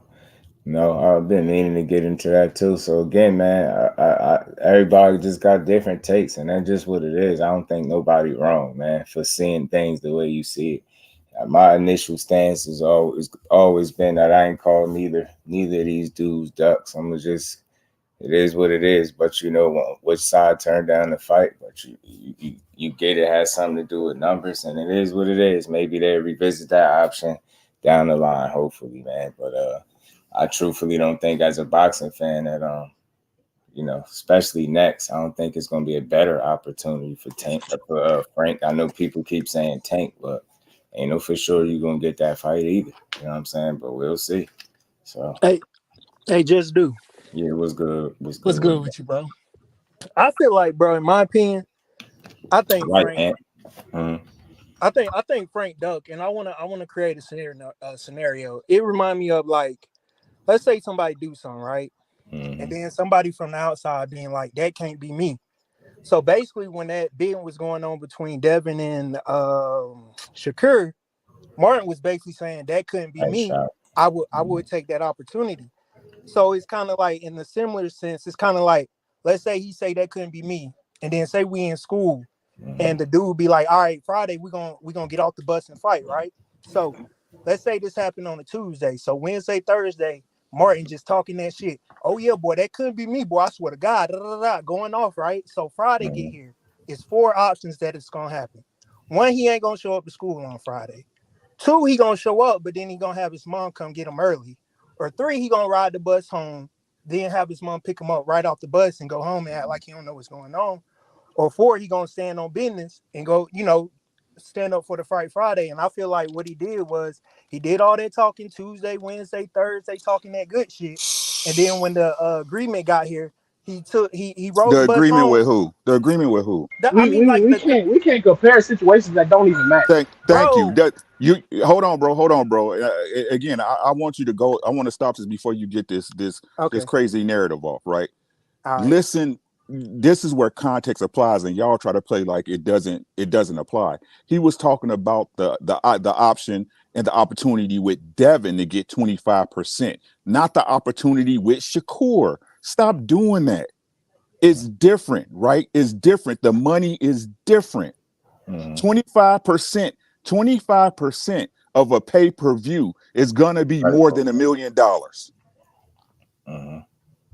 Stop doing that, right? It's not the same opportunity. It's not the same money. It's not the same situation. It's not the same glamour, because Undisputed was on the line.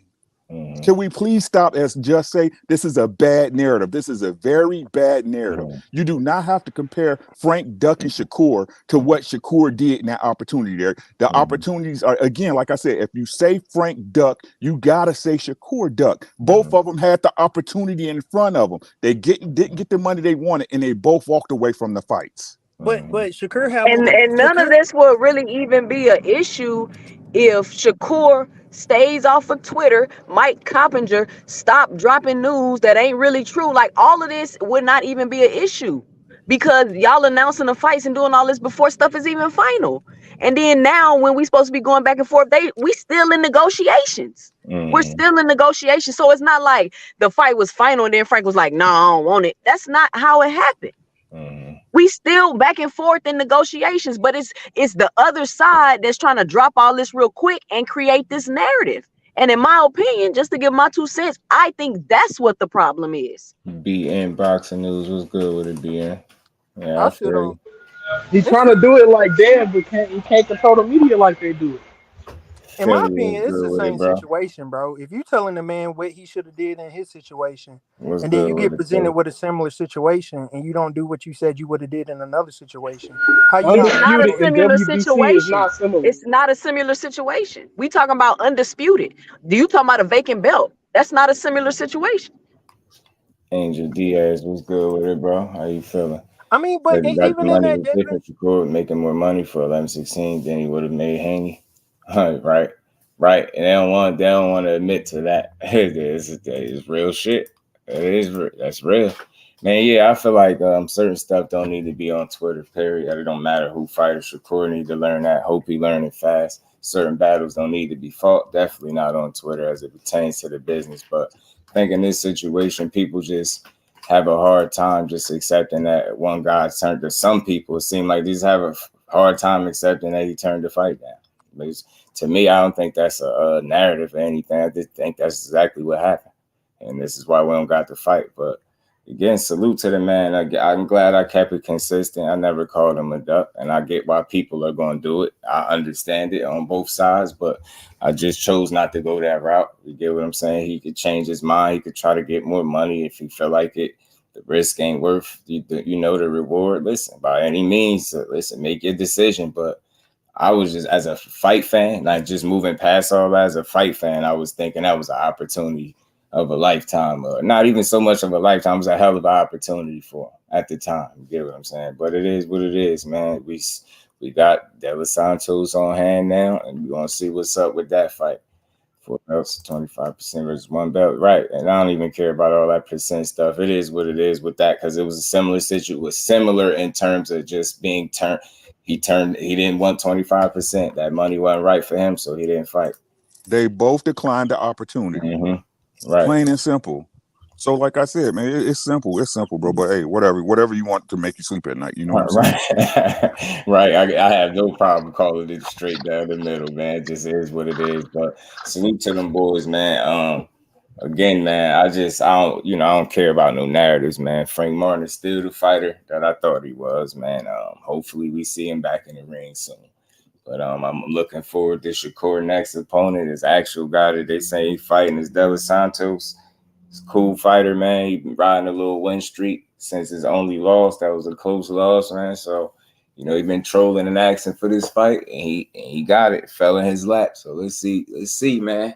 I mean, and I hear people asking, like, which fight was more dangerous. I know Los Santos, he got a nice punch. You got some good punching power, but I still felt like Frank was the more polished fighter, more athletic fighter. And I thought for those reasons, he would present a better challenge for Shakur overall. Like, it wouldn't just be like, again, a lot of people are just speaking to Los Santos's power. So when I hear that, that's the first thing that you focus on. Like, you're telling me that it's not his skill is the reason that you think he'll beat him. Is you think he can catch him with a shot because you don't believe his chin, whatever the case. But with Frank Martin, we know that this guy can box. We know that it's his skill that makes people feel like he can beat him, as well as being able to punch and catch him with something. So I feel like overall that would have been a better fight for him. You get what I'm saying? But I'm not knocking this Los Santos fight. He, like I said, momentum is real in boxing. He's been riding some real momentum. getting some solid wins. A couple knockout wins in recent fights. So did Ryo pretty bad. He feeling confident. So let's see what kind of fight he put up. Let's see. Also, another thing too about Frank, he's not that young, so he can't be turning down too much stuff if we honest. Especially title shots. Right? From a fight fan perspective, I was saying that too. Like, damn, you 28. I was thinking you jumped on it for that reason. Like, you know what? But again, I get it. Like, you see money ain't lining up. I'm not knocking you, yo. I just would have wished you would have seen it. And that's just me being selfish, wanting to see it. You know what I'm saying? But I'm not knocking him. So it is what it is. And again, man, hopefully they run into each other later on. I don't see why not. That's always going to be a good fight, especially if Frank Martin around me and they in the same weight class and he's still winning. You can always try to revisit it later, man. Maybe, things would be different. Who knows? But I prefer them to fight when they both champions anyway, when they both got belts. And you know what? That could line up. You never know, right? You know what I mean? You never know how those belts are dispersed and who's going to be able to get to them or whatever the case. So I don't think it's the end all be all. I just think this, the business ain't lining itself up for this one. So it was a missed opportunity for now. But again, we got a different fight. So I'm looking forward to that one. So we're going to see what kind of challenge Los Santos bring. I know a lot of people worried about the shape he in, but I think he got way more than enough time to be in shape. Young as hell dude, only 23 years old. He's going to be on point. We're going to see a good fight. I think Santos is harder, longer reach. And he's bigger than Frank Wright. Pose different challenges. I just feel like overall, because, even though he might have an edge and a power and, maybe some reach, but I just feel like Shakur's distance and range control kind of neutralize some of that reach disadvantage that he's going to be at. Overall, that's why I try to put it that way. Overall, I feel like Frank could present a better challenge. Overall, I feel like he just can, do a bit more athletic guy. You get what I'm saying? I think he mix it up a little bit more, but we'll see. I know Los Santos, I've seen his last few fights. He can box for sure. He can box, but I believe he gets tired. You know what I mean? I believe about midway through the fight, just like most fighters that got some gas tank issues, he start to not only slow down, but you can see it. And if that happens in a fight, expect to see him get picked apart. You slow down in that fight, I believe he'll get picked apart. I don't think he could rely on one or two shots to try to knock him out. I think you're going to have to make him uncomfortable. You get what I'm saying? Rough him up when he can. You can't let him set the pace and play chess. If you allow him for it to be a chess match, then I think that's a disadvantage for Los Santos. If you're forcing him to fight and making it rough, then you might have something. But just sitting back there and hoping you're going to land a shot, I think that'd be a bad move. So I'd like to see how he's going to approach this fight because he's been talking. He's a confident dude. Shakur ain't the biggest puncher, so maybe he feel like he can punch and maybe he'll just go for it. Who knows? I can't wait to see it. I mean, it is what it is. I'll watch it. Like Los Santos ain't a bad fighter. Thomas Morris, what's good with it, bro? Santos Martin would be a better fight. Santos is a problem. We're gonna see. This Shakur 8-round stoppage.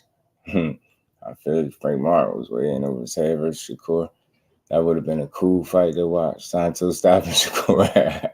Frank got better gas, faster hands, good feet. True, better IQ. And Santos, in my opinion, right. That's why I said overall, his overall skill set, I think, presents an overall better challenge. You get what I'm saying? And again, just say hypothetically, and you can't do this, is hypothetically, Los Santos wasn't known for being a puncher.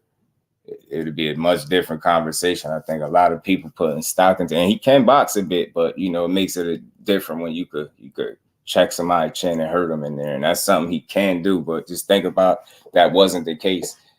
People would probably essentially give him no shot. You get what I'm saying? I just don't, boxing wise, skill wise, I don't. Conditioning, I seen it in a couple fights. He slowed down. He is strong, especially early. You see how he did Ryo, and he could take a shot too. So he durable. He look like he's gonna be there. So it's gonna be a good fight. It's gonna be. I'm interested to see how he want to create separation in this fight and not just win it. You get what I'm saying? I know this dude's strong. Some people expect him to be cautious, like they keep pulling up the Nakatila fight. I just don't know. I think he's just a better fighter since then. I think I don't know, that's not even a good example because that guy got dominated and dropped. I keep saying that. I don't know why that's a good example of a guy on an off night pitching a shutout, man. That's my fighter on the, you know what I mean, on an off night. I'll take a performance like that any day of the week. On an off night, interesting seeing what Santos' reach is going to do. Right, McCoy pulling back or stand on the line, yeah, making you miss with that little bit. See if he try him like that and get clipped. That'd be interesting, man. Hey, I'm telling you, he ain't invincible, bro. Upsets happen. I mean, I explored the possibilities of him, Los Santos being able to win, but I just don't feel like he can do that if it's a chess match kind of fight. That's Shakur's fight. You got to make it your fight, and I don't think you'll outthink him in a chess match. But can you outfight him? I think that you might have something there. You might have something there. Make it rough and make him uncomfortable. Again, you allow him to be comfortable and set a pace, you're gonna be in trouble. Especially if you get tired. you better hang close in the first half of that fight because I do expect to see him slowing down. Man, we'll see, man. I could be wrong, but you slow down. You ain't wrong, Josh. Let's be honest. Shakur about to 10. This 12. I don't know if this 12 round. If it is, he about to 10-12 him, man. Shakur, because he got an opportunity to showcase his skills at a point where people been hearing his name. His name has been out there, good or bad. It's out there right now from the standpoint of, oh, okay, I got to see if he can really do what he say or he really like that or not. Like they hearing Shakur everywhere they turn, so they gonna tune in. And he knows it's an opportunity to showcase, like, this is why. And again, I'm not speaking from the perspective. He gonna say this is why, Dev ran up to 140. He ran for me. This is why, you know what I'm saying. Frank turned fight. He gonna use that as an opportunity to speak on them type of things and push his name forward. Do I believe that? No, but I'm just saying, like, it's an opportunity to showcase. If he try to use that for Dev, niggas gonna laugh at him. Hey, I hear what you're saying. I agree, but I'm just saying from the perspective of just saying like the skills is what they're gonna speak on. If you go out there and he dismantle this dude like everybody thinking he gonna do, and he do it at a higher level and show that he can step on the gas or put it in, you know what I'm saying, second gear or even higher gears, bro. That people gonna, you know how it is, man. People they gonna run with it like the wind, bro. You banking on the big clip. I mean, look, he ain't invincible, man. Even Mayweather got clipped. You got it. That's just part of boxing. You gonna get hit. In my book, Frank a duck, man. It's just what you do when you get hit. That's all. And I'm telling you, so you're sitting there banking on a shot that might not never come. Gonna get you beat up. Gonna get you touched up. I'm telling you, you're gonna be getting ping pong. The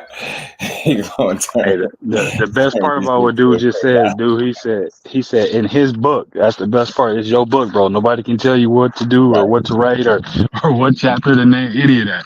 It's your book. You might have other people that think different. But I'm trying to figure out. Everybody feel like he gotta prove it, bro. I'm right with y'all. I want to see it too. But I think it starts with this dude. I'm not gonna read that book, but it's yours. More. I mean, it's obvious, man. Frank priced himself out, bro. To avoid the fight. It is what it is. I just hate that it couldn't have worked. It definitely would have been a fun fight, but then I ain't. Who knows? Yeah, that's why I say, man, the chess game is definitely in Shakur's favor. If that's the best way I could put it, you gonna have to make him uncomfortable, fight him. You get what I'm saying? He's allowed to set his own pace and use his timing and pick his shots. You getting your ass whooped. I'm not about to straddle no fence because you got some power. Like, that's the thing about it. I ain't hearing shit about skill other than people just saying he could box. He better be able to box. That he can't do nothing else. You damn sure better be able to box. But that is power. It's cool. But man, Shakur about to watch this dude, man. Come on, y'all. Shakur about to watch this dude, man. You're gonna get your ass beat. I'm not about to play with it, man. You're gonna be in there getting touched, and then they can just say, well, he ain't that good. It wasn't Frank Martin. It's gonna be something else. So we're going on to the next. I ain't trying to overlook him for him, but if he approached the fight how he fought Jose Valenzuela, it'll be entertaining because he'll just go after Shakur and make him have to be on. Like I want to see. I don't want to see him trying to box with Shakur. Just try to make him uncomfortable. Make me enjoy it. Make me enjoy the shit, bro. We got to. And he gonna go in there like that, KO? Because when you talk the way that he talk, and if you look at how he did Jose Valenzuela, that's how he can. That's his best shot, bro. You can't. Somebody like Shakur you can't get mesmerized. You can't stand in front of him trying to box him, bro. You gotta just go in there and try to knock his head off his shoulders, bro. I think he gonna be so cautious. Be mean and ugly in the clinch. Hit him until the referee tell you to break. When the referee tell you to break, don't break on the first break. Make him pull you apart. Just get mean and nasty in there. That's like as mean and nasty as he been on Twitter and how he pulling up in New Jersey and shit. He don't need to be that on Twitter and in New Jersey and then get in the ring and be all respectful and shit, bro. Right. Damn sure gotta go for it in there. That's what's gonna happen. That's what's gonna happen. Yeah, it's gonna be. He's gonna be one respectful motherfucker in there. I'm telling you. We haven't seen Shakur get roughed up. That's true. We're not gonna see it this fight either. He damn sure gonna try. Like I say, he'll have his moments, but will it be enough of them? I don't know. Fucking still pay the bills, man. Well, he gonna have one moment when he walks out to the ring. That's it. Nah, he better than that, bro. He gonna touch Shakur chin a little bit. When I hear people say Shakur ain't perfect, you just telling me how good you know he is. Because if you think that anybody up here even remotely said that man is perfect, why do people think that, bro? He ain't nothing perfect. He's just smart. He's a smart guy, yo. He's smart. He know this shit. You can tell he take this shit serious. You can tell he been boxing for a long time. You can tell there's some pedigree there. It's a little different. You're gonna have to come with a different type of game. You can't do what the last 20 dudes did that fought him. Can't do that. Letting him do what he do. Like those little moments, the little couple shots here, that ain't shit. That's nothing different than what he already been saying. You gotta do something to him that the rest of these dudes ain't did. It's just that simple. It ain't that easy, but it's that simple at the end of the day. And it is not impossible for it to happen. Anybody can have an off night. Anybody could be in a situation where a certain guy get in there and they just having their way, man.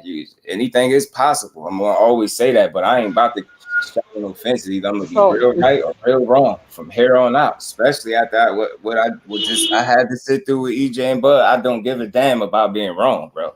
I'll be here to cry a little bit with y'all. Told you I'll come up here, shed a couple like that, knock my boy out or something like that. But hey, man, it's boxing. I just want to see how good he is, and the only way you're gonna see that is with guys that can possibly try to pull something out of him. I don't necessarily say you're gonna see it all with this fight, but then everybody presents a certain level of danger, and it is a challenge. So he gonna go for it in there. That's one thing you could say. Listen, man, he a better fighter. He a better fighter than Oscar Valdez, bro. Like so like it's a better fight than that.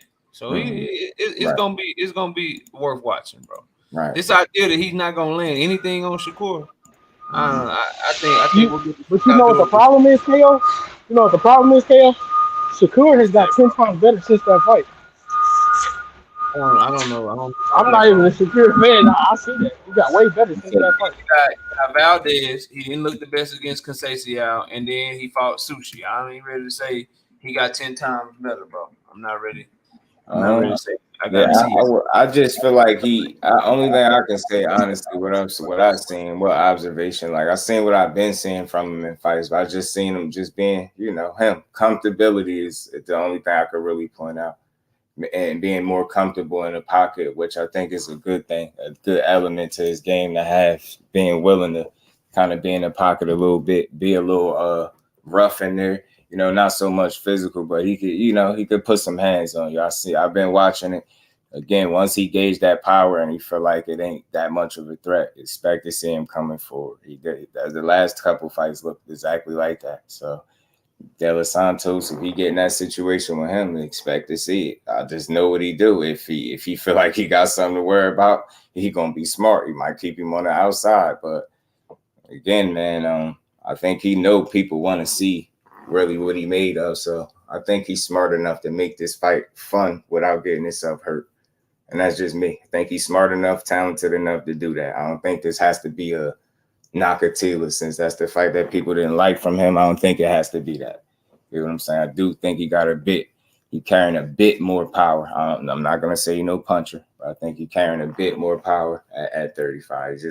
I like the way that the shots was affecting his last guy. And I know he ain't no killer, but getting punched, body shots. I like the body work, like some of them uppercuts. He was beating his dude ass. So it's going to be interesting to see how his punching power is with Los Santos, a guy that people got more respect for, right, than some Yoshino, obviously. So let's see how you're able to get his respect. It's going to be cool to see, man. Let's see if he could really hurt this dude. That's what I want to see, a statement. I don't really want to just see I don't mind a shutout, but I want to see some action. I want to see him make this shit a little fun. Do what you do. Sushi was sushi roll. People want to see Shakur Junkyard Dog, right? But I think that only needs to be on display if necessary, man. I think you don't be stupid for no. You know what I mean? But again, he's not stupid. So again, I think he can make this fight fun without getting himself hurt and knocked out. You know what I mean, I'm not worried like that. I just don't. Edwin De Los Santos don't. Nah, nah. You better try early. I think his best shot is early, to be honest. First 4 rounds, maybe. Go forward within there. Maybe you get lucky. Maybe you catch him cold. I don't know. Anything can happen, but we're gonna see. Hey, the dude talented, bro. Samson got a good eye for talent. Edwin De Los Santos, he can fight, bro. He can fight, man. And it's a close stance matchup, so ain't nothing in the way of his jab, throwing up that 1-2 and shit. Like it's it's interesting. I'm very interested in this fight. If Shakur who you think he is, then he'll beat you fine, bro. And he'll put on a phenomenal performance. If he's who his haters think that he is, then he'll get exposed. That's the it's the great it's the great question that we all get answered on November 16th. Will this be similar to Floyd versus Maidana? I don't think he'll sit and languish like on the ropes the way Floyd was doing. I don't think he'll ever allow the fight to be like that. I think he'll at best keep that dude, keep his back off the ropes. That Floyd is a hell of a fighter. And you seen he faced some challenges in that first fight, electing to lay on them ropes like that. He was getting hit with some of them wide ass looping shots that Maidana like to throw, where he throw them joints on a weird ass angle and they get in there, be going behind the guard and all. Like definitely caught Floyd with a few of them. But I wouldn't suggest that. I wouldn't I wouldn't recommend him sitting on the ropes and allow that dude to get the banging on him. If you're looking for a Floyd fight, he asking about a Floyd fight. It'd be similar to maybe Floyd versus Zab, where maybe Shakur got to get you because he ain't never fought nobody this explosive. Maybe he got to get used to how fast the guy is, how explosive he is, and then slowly start putting it on him as the fight goes on, kind of how Floyd did Zab. All right. Is this fight gonna be in New Jersey? I think they said Vegas, didn't they? Yeah, it's Vegas for Formula One weekend. Formula One making their debut in Vegas on that Saturday. So you know how a bunch of people gonna flock there and shit. So they giving them something to do that Thursday night to come through and watch the fight. So. Right. Man, moving past that, because again, I'm gonna be tuned into that fight. It's gonna be what it's gonna be. I'm glad he got an opponent now. He can just lock in. Jared Anderson on the card, you know that, right? Yeah. Right. You got a couple people on that card. I think Abdullah might be on the card since he's gonna be in camp with him. He might be. Right. They're gonna fill that card up. Watch. Right. So what y'all it's out there. I don't know. Again, I always put question marks by stuff that I can't say is 100% for sure, but I know y'all hearing the same stuff I'm hearing about this Bud Crawford situation with demanding money or potentially demanding more money for the rematch. Opulent LDTV was good, bro. Blessings to you, Brody. I thought you was going to talk about AB and the damn drive-through.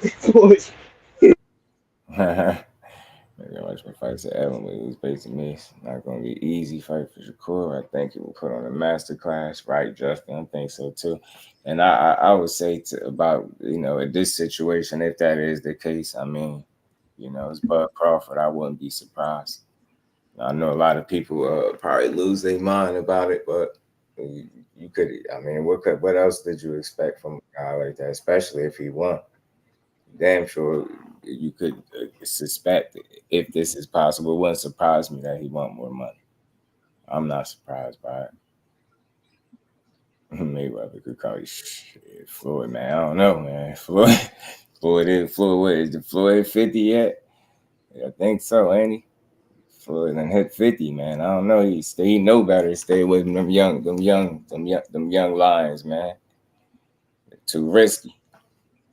Score by UD, easy prediction. Yeah, I feel you. I want to see him hurt him on the way to UD. I like even though Kensei said that fight, I was at that one too. So even though that went the distance, I like how he was being physical with this dude. Like he was fighting him. And again, he was coming forward and clipping this dude and beating him up pretty good. I had the doctors watching him in between rounds quite often. So it was I want to see that. If I don't can't see like a stoppage, TK or something like that, I want to see him at least beat him up where you could clearly see throughout the fight he's getting his ass beat. You trying to see him put the pedal to the metal? A little bit. Statement, but be smart, but be a statement. Cause I think he got it in him. Like, I expect him to be smart early and get a gauge of what this dude got. And I just noticed when he feel comfortable enough, it's now instead of using the ring, he like to come forward.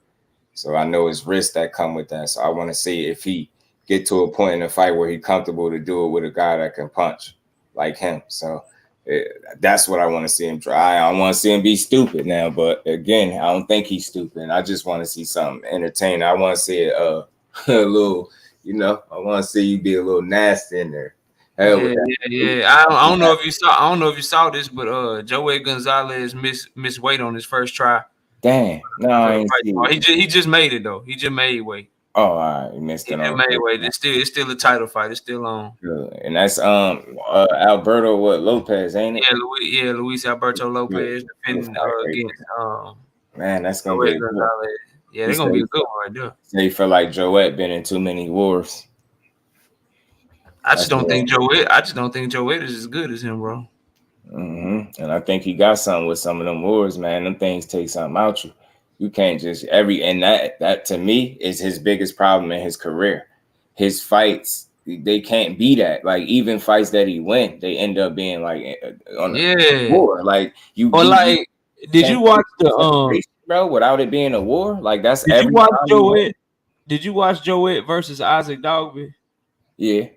Didn't you walk away from tell me if I'm wrong, but I walked away from that fight feeling like Joette was the better fighter. He didn't turn up. He didn't turn up like he should have, bro. Yeah, he left it in the ring. He didn't leave it all in the ring. He left some shit in training camp or somewhere. Yeah, he didn't go for it how he should have. Hell no. Yeah, I seen it. And I remember they was talking about it. It's like he was fighting as if he was winning or something. Like it was no urgent sense of urgency. He just wasn't going for it. And he struggled with awkward fighters, bro. Mm-hmm. And this dude, Luis Alberto Lopez, he'll come in on you with different angles.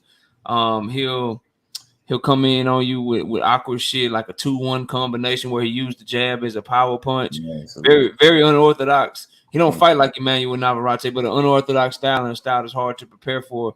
Joette don't do good against them types of stuff. I think Luis Alberto Lopez got a chance to stop him, but I got respect for Joette because of how tough he been. So I'm not saying he gonna stop him, but Luis Alberto Lopez, them different angles, the counter punching, comfortable on the inside. He a road warrior, went over there and beat Josh Warrington ass, beat Mike Conlon ass, in their home countries and hometowns and shit.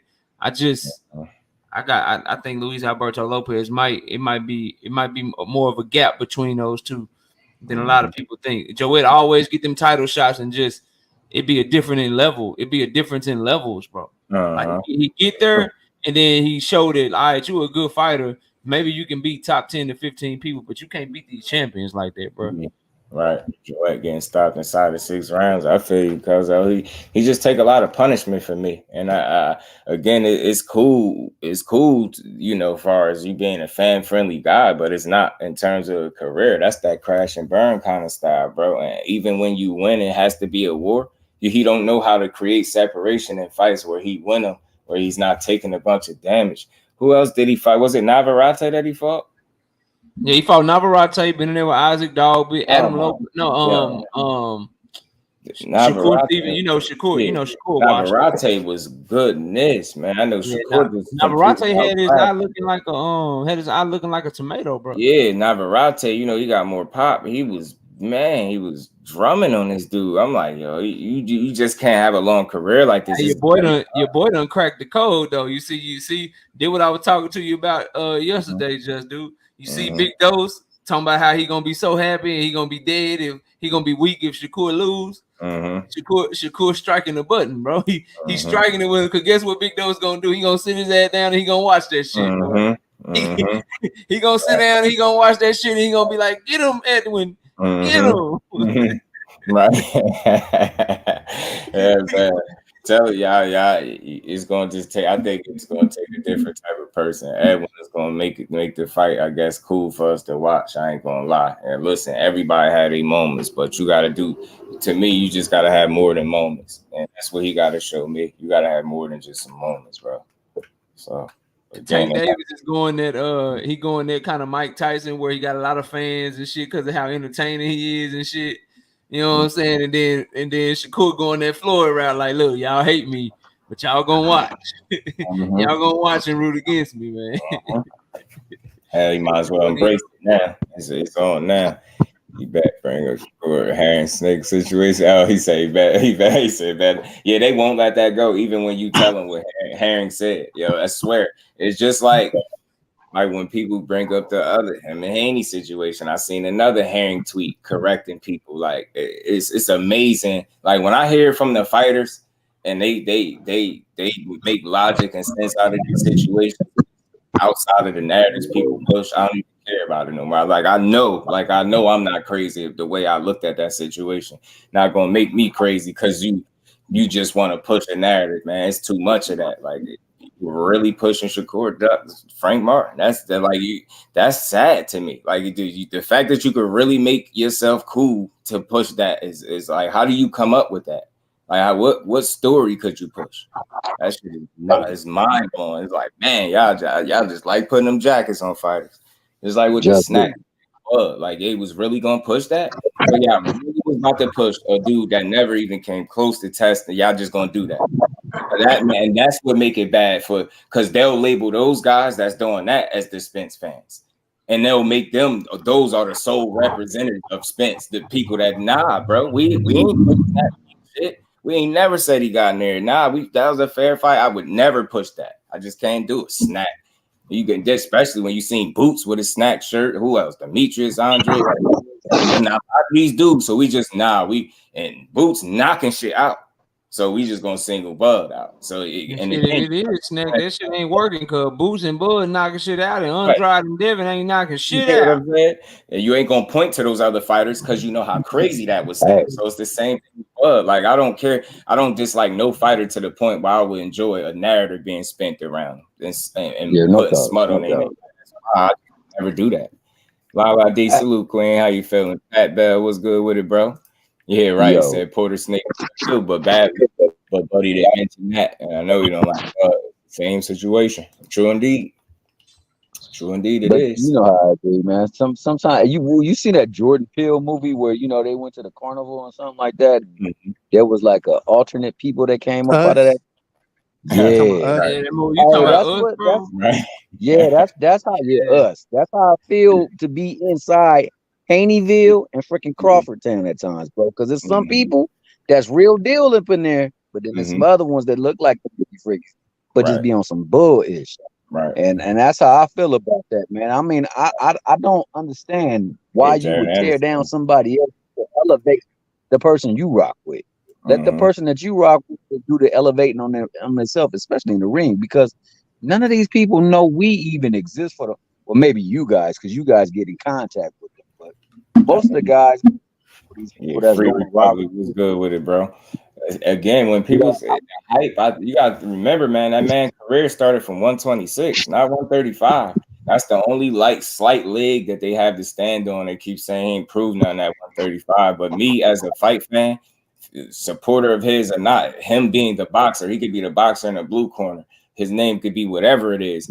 I see he's got to a division, and I see who he fought. Again, people wasn't calling no knockout against Yoshino. They was just dissing him as a talent and, you know, dismissing him as a challenge. But nobody, they was saying, oh, he just gonna beat him up for 12 rounds.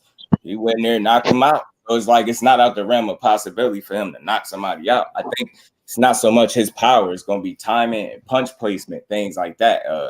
You know, just constantly hit you, accumulation, shit like that.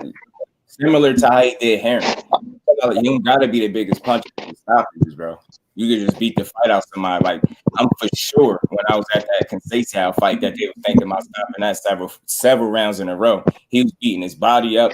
It just was the punch placement. He constantly was being hitting somebody and not being hit, and they was constantly checking on that dude. So if I could see a fight like that against De Los Santos, I'm cool. Like, beat him up. You can't tell me in his way to not be a puncher. That's beating somebody up. That's as clear as beating somebody up as you can get. And you outclass somebody where they don't really even win a round. Again, I'm telling you, man, De Los Santos better bring more than some damn power. I'm telling you. You better bring tell him to gas up. That what Tank told him, bro. Hey, man, hey, same for Shakur. You know, I know what Tank said. Hey, man, he gonna have to come more to some power. He gonna have to come with more to some power because y'all already know how I'm cracking. Right. And the skills up the part too. Right. I was like, yeah, Tank talk. Like, man, and that's a fact, Dub.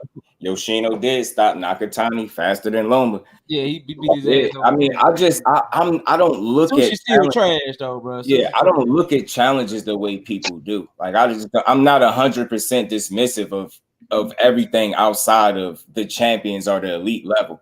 Like, it seemed like that's the only thing people recognize in boxing is the elite level, and then you got prospects. We'll talk about that all day, but make it seem like everything in between is absolutely trash. Like, I don't think like that. Again, and I just say this is why it's level. That dude is cool. He's a good fighter, Like, he obviously could put some wins. He was 16-0, 12 knockouts. Got a cool little record. He got a good win. Over Nakatani, stopped him earlier than Loma, but you don't expect him skillfully to beat him. But I don't just dismiss him totally as a fighter. You rank him where he's supposed to be. That's what you want to call him, B, C level fighter. It's not an A level. I ain't gonna just call him trash though. Again, man, not losing a round in consecutive fights like that ain't easy, man. He don't be winning rounds against this kid. So I want to see exactly how this fight play out in November. I want to see how many rounds Edwin is able to win. And I'm talking about definitive rounds where you could say, yeah, that's a Santos round. I want to see that. Shakur drop to stop. His 5 opponents, maybe snag is working for him. Right. I don't know where this, like, he ain't got no punching power. I don't see people just walking through. Like, I don't see that. Again, if we just going off with 135, his only victim is a knockout, and it ain't even that they walking through. He bagging them up too, right? And he's stepping 2 people. It's something on them shots, and I'm gonna always be fair. He's never just gonna transform into some puncher. I don't see that, but it's all about being able to get somebody respect. And can you hurt a guy if you catch him with the right shot? I think as long as he's able to do that, man, he cool. Just not gonna be no puncher. Everybody can't be no damn Tank or Wilder. Like, you know what I'm saying? Those are God. That's a gift from God. That type of punching power.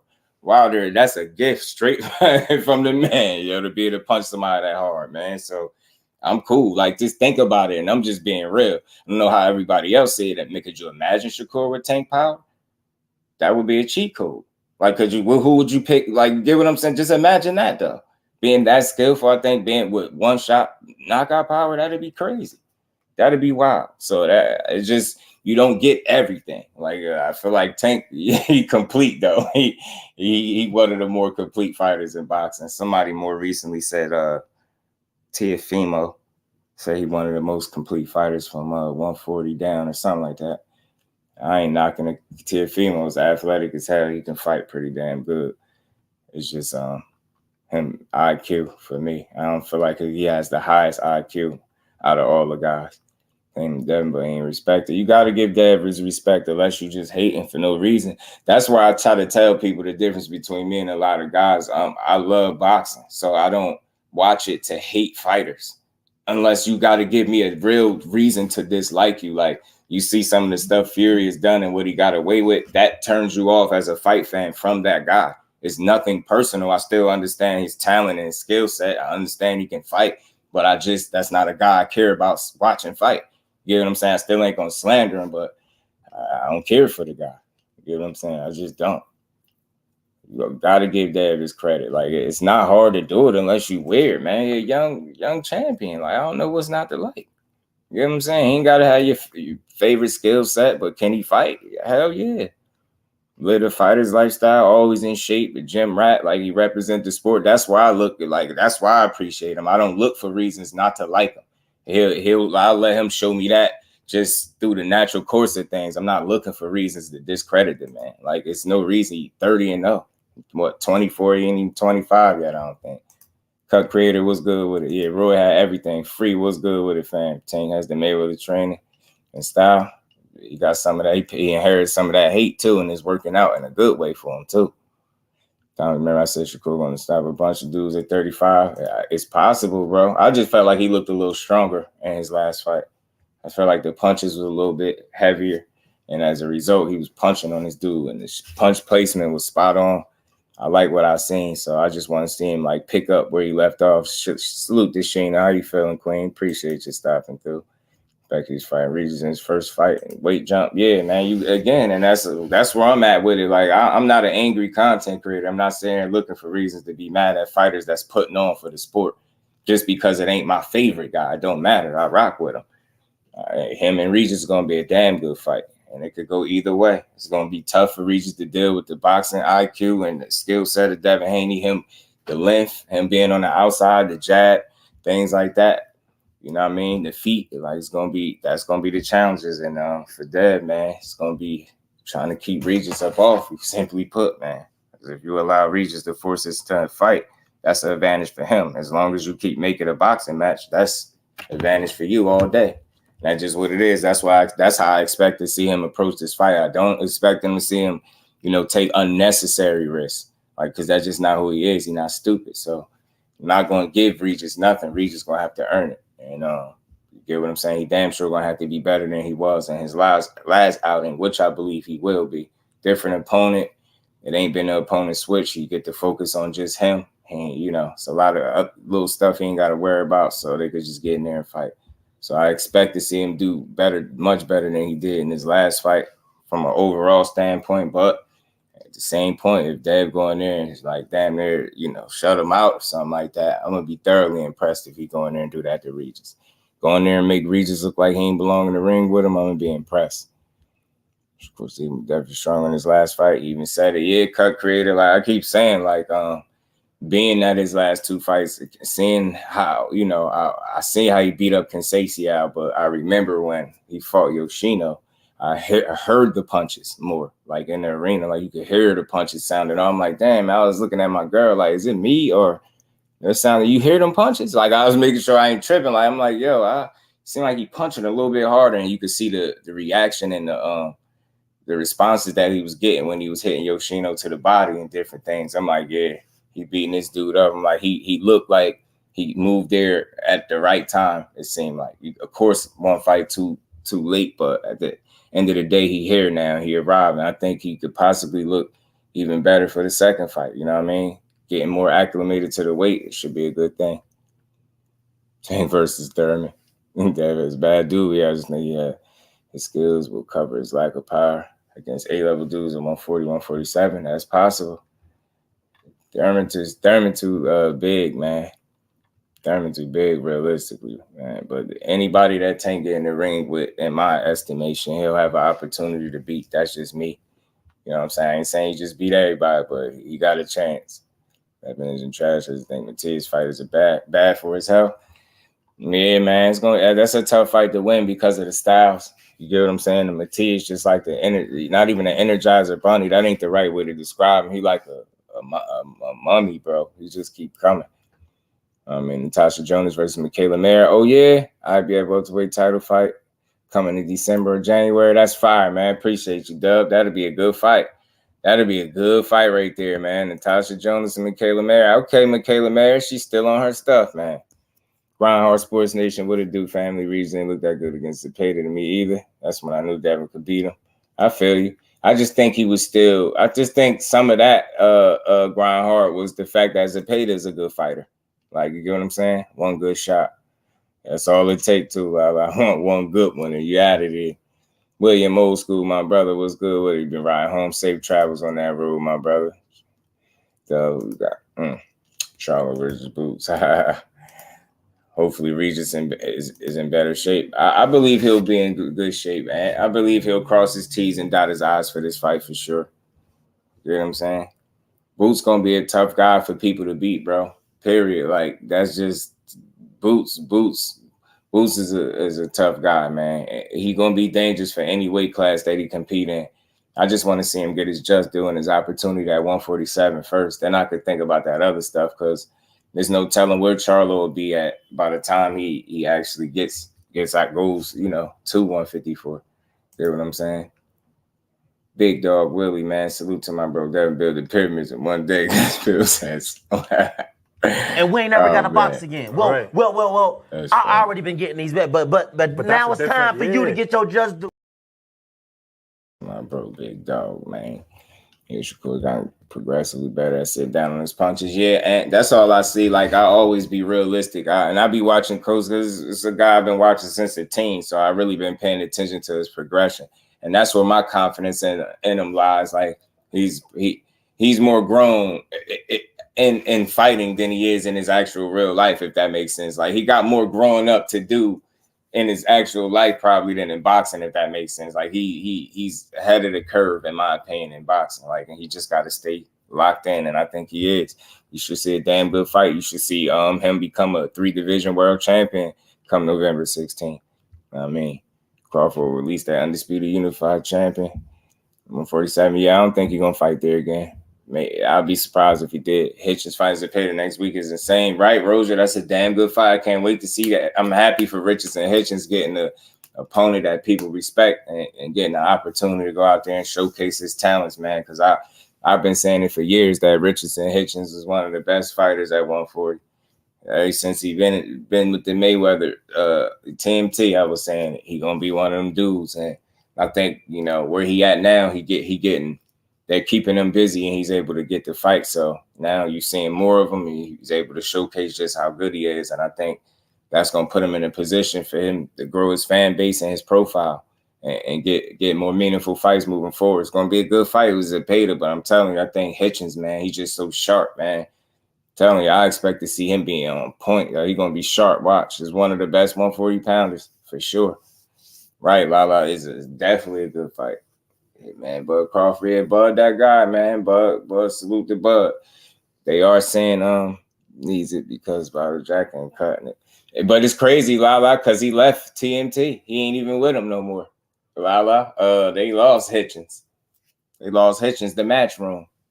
Ammo fighting Rose 2 years. Ammo and Steve Rose is good to see Ammo back in the ring too, man.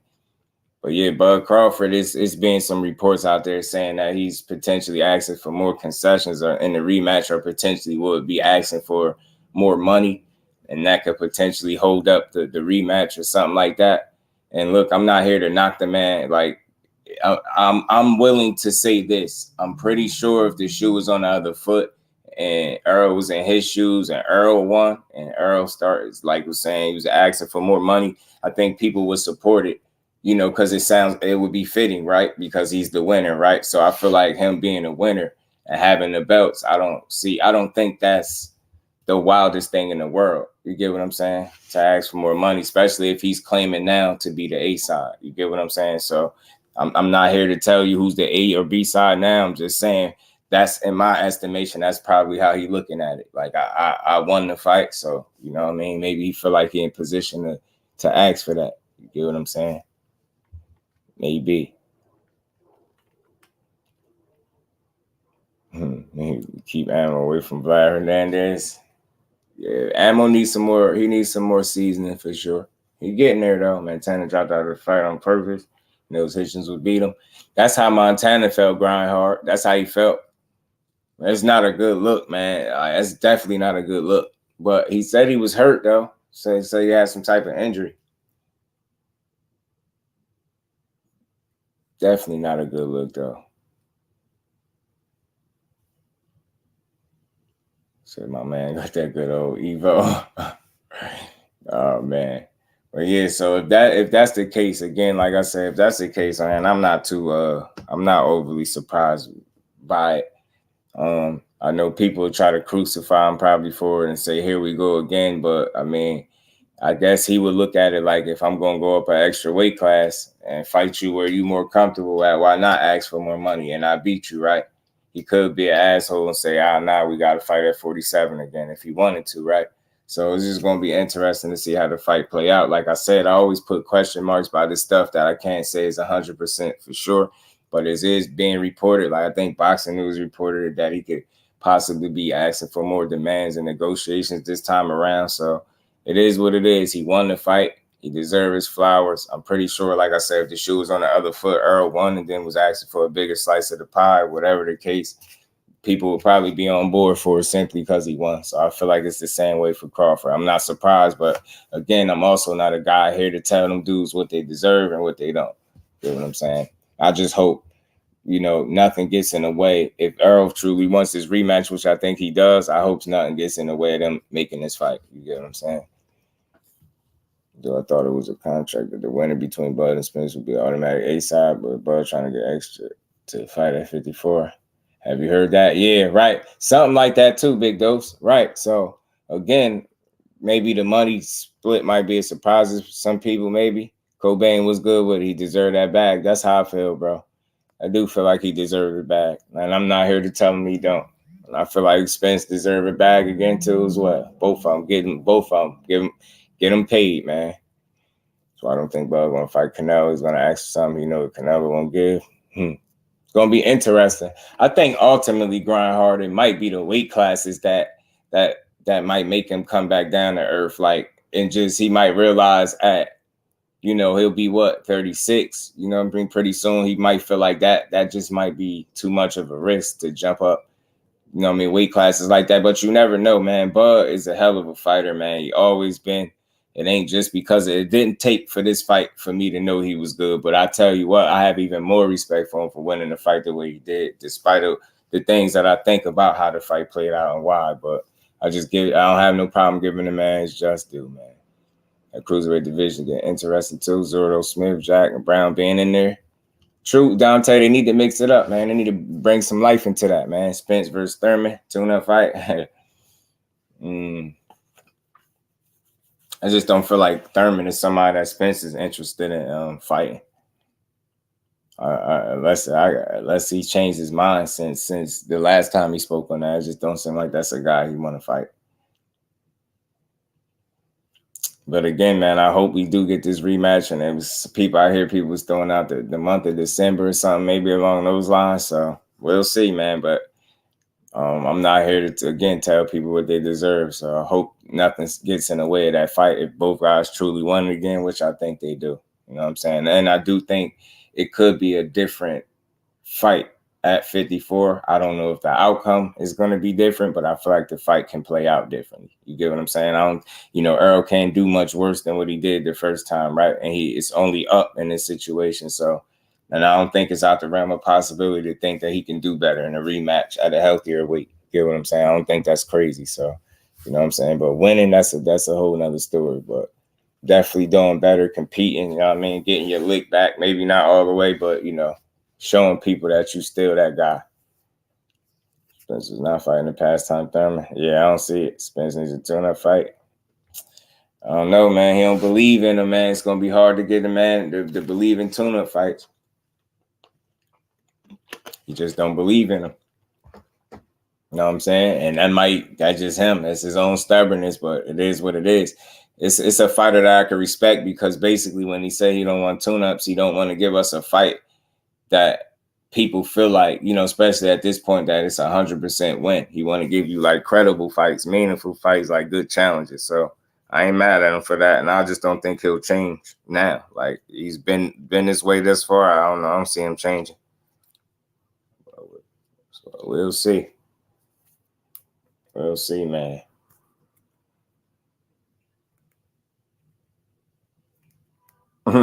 Says rude. Just said love really sucks. Keep for the fight, so go fight Boots, right? That's what I said too, Cobain. That's what I said too, bro. To be all realness, I feel like that's a fight he should entertain. But you know what? I was talking to my bro, and threw out a scenario. And like I said, I wouldn't mind seeing him fight Stan Jonas. I wouldn't mind seeing him fight Stan Jonas. I wouldn't mind seeing Boots fight Cody Crowley, and the winners fight each other, because I do think, despite what people say, I think Keith Thurman could win a fight against Stan Jonas. I think stylistically he can trouble Stan Jonas and use his experience and legs and things like that, and the punching power that he still has to keep him honest. Boots is a fight to make. We'll give Spence preparation for Bud. We'll give Boots a name. It's a good fight for both. Yeah, but the thing is, 47, King of 47, Boots is so dangerous and risky of an opponent that, you know, he just not the guy that's not the kind of fight to take to say, you know what, I'm going to fight Boots to prepare for him. Now, I could see if you were saying sparring, like I'm going to spar with Boots, get some sparring in with Boots in his training camp to prepare for Crawford. That could make sense, but I think it's all risky if you're thinking of, like, you know what, I'm going to fight this guy in the actual ring to prepare for the next guy. Like, you might not even make it to that next guy messing with Boots. And I'm not saying that's a for sure thing, but you mess around and make it to the next guy. You know what I'm saying? Like, he's just not a tune-up type of guy. That's not a guy that you got to treat him like you fighting a champion, and in my opinion. Because the only thing that's stopping him, obviously, from being a champion is the opportunity, in my opinion. I think the minute he gets the opportunity, he will be champion, and not the interim champion. You know, not that interim stuff that he got. I'm talking about the real title. Boost that would put us some interest. Yeah, Bole, that'd be fun, bro. If I wish you would take a tune up. Yeah, I feel you, Keith. Want to get paid? He sure do. No. I mean, yeah, no. I knew, Lala. I knew you was talking about Jay Leon. It's crazy that you only said love, but I knew you wasn't talking about Montana. On everything, I knew you wasn't. I knew you meant Jay Leon because of the way you said it. I knew it. I was like, you ain't talking about you talking about Jay Leon. That's the only love I was thinking about. And it's crazy because we were just mentioning Montana Love, and I still knew you wasn't talking about him. Montana Love is just about putting it together all together on the night. Like, you know, he be having those mental lapses in the ring and then be getting them caught. You get what I'm saying? Other than that, he's a good fighter. Big Tex, what's good with it, bro? How you feeling? If your Spence trainer was next, the rematch, because that's what your fighter want. Get people back on Spence again if you take Boots out. Yeah. But that's hella risky though. It's hella risky. It's a high fight too. Yeah. It's always a big Boots against any top dog is a good fight. A great fight, but it'd be risky. Yeah, I already knew, Lala. Something just told me quick. It's funny because it's the only love. I like, just because you ain't put Montana, like, I knew you was talking about Jay Leon. Jay Leon used to be that guy for real though. He was that big. He started getting stopped. It started getting rough on him. You think Natasha gives her fire? You see, man, pretty much walking over. I think Natasha can be competitive in spots. Thomas, I think she can be competitive in spots. I think ultimately what hinders, what's going to hinder her is she's up there in age. You know, you got Michaela Mayer. You know, definitely the younger fighter, fresher fighter too. I see it being a good fight, entertaining fight, because Jonas, like I said, can box. She can box and fight, but I think the youth is going to be a factor. I think possibly. I think Michaela Mayer going to go in there and win this fight. I do think she's going to beat Jonas. It's boosted future face of boxing. He can be all he need the opportunities. That's possible for your Republic, because he got now. And ain't even got next. He got now. So the minute he get the opportunity, I think he's going to take it and run with it. You know what I'm saying? I truly think 47 could be Boots' division to take over in these upcoming years. You know what I mean? Depending on how things shake. We only need the one opportunity. That's all we need. And what's good with it, bro? Only possible fights is Boots next. It's Crawford, Stan Jonas. That's what I said, King of 47. I like to see Boots and Crawford and Stan Jonas and Keith Thurman, because I think Keith could really pull that off. And especially if that's a scenario where the winners of those fights could fight each other, because Crowley ain't beating Boots. I'm sorry, I like him, but it'd be fun, but he ain't beating Boots. And I really think Keith Thurman could pull off stylistically. I think he could beat a guy like Stan Jonas. It won't be easy, but I think if that's you talking about Boots, like, of course we all know he ain't going straight into no Boots fight anyway. So, you know what I mean, but that scenario would definitely be a cool one. You know, that's something bro was talking about, so I agree with him. I think that scenario sounds good. What's good with it, Ant? I'm in agreement with you 1000%, especially your point about boots as a tune-up. Like, dog, you want a tune-up fight, you call Josecito Lopez or like Mason Menard, somebody like that. No disrespect to them guys, not boots. Because in the event you get in there with boots and then he make you look bad, then people ain't even gonna want to see Spence Crawford too. It's just like, yo, give us boots and Crawford. You would pretty much be screwing yourself out of an opportunity in the event that he styles on you in this Boots versus Villa Part 2. That's not a good look. Right, Kello, I'm with you. I think Thurman could beat him, and that could if that could set up a Boots fight, that'd be cool because that'd be like him getting back acclimated and active. But I definitely don't think on the layoff he's been on that he'll entertain a Boots fight, and he keeps saying it. But I think that's one part of it. I think when they get there, he'll ask for a certain amount of money that people might not be willing to pay. So who knows, man? I like Keith Thurman. He's still a good fighter. Like through all of this stuff, that dude really got one loss, yo. I've never seen another one-loss fighter get criticized the way he has, and some of it just and some of it not just. I get it, but I've never seen people get turned on a fighter for being injured, like not even losing, being injured. Man, ain't taking too long. I'm tired of Keith Thurman. I'm like that, bro. The man hurt. Be doing this his whole life. I don't think people be considering how long these dudes been doing this stuff straight, like years on end. That stuff, man, they bodies start to break down, man. This stuff, wear and tear is real in boxing. Consecutive. And then the other part of it too is that we often don't take into account. We also don't take into account the what's names, bro. The camps that these guys go through. So if a guy got 30 fights, that's 30 camps that he went through as well. You know what I mean? So just like weeks and weeks. A fight, a 10-rounder is a half hour. A championship fight is 6 minutes plus. You know what I mean? So 36 minutes. You're in there training for 8 weeks, and it all boils down to that 36 minutes. And that's what people are judged on. But to your point about the wear and tear, it's 8 weeks that go into that 36 minutes that we see on fight night. So doing that time and time and time again for years is like, you're bound to get worn down at some point. Yeah, and it's real, and that's the side that I try to consider. Like, I don't want to be up here just talking like that don't happen. That's a real thing. You got to consider that it's hard for these dudes to go through these long, careers with all this training and sparring and miles and not have no injuries, man. And so much got to go right on a night for you to be successful, especially at the top, the elite level, man. This shit ain't easy, the stuff they do. So I feel people get injured is real. And he was talking about, I think that his injury started for the most part in that Danny Garcia fight. And he got hit on the elbow. He had like these elbow spurs or something like that. And I know that just started some stuff on him. Even though he won that fight, he suffered some damage in there. I mean, Danny hard as hell. I think he said his joint was numb when he punched him in it. So, I mean, he definitely took some damage through some of these fights. I mean, it definitely happens. Even in the wins, man. I remember reading Joe Frazier's autobiography, Smoking Joe, and they talked about how he was actually blind in his left eye after one of the fights with Ali because they went 15 rounds. He was dehydrated, had kidney issues, and all that stuff. Now they don't talk about that stuff in the public, but it happens. Like to your point, even in the win, you still taking damage. I think that's part of the reason why Tyson Fury is going the route that he's going now. It's like, yeah, he beat Wilder, but you got to think he got dropped, like 5 times across the span of those fights. And then he had that one instance where... Yo, you just took that right out of my head, bro.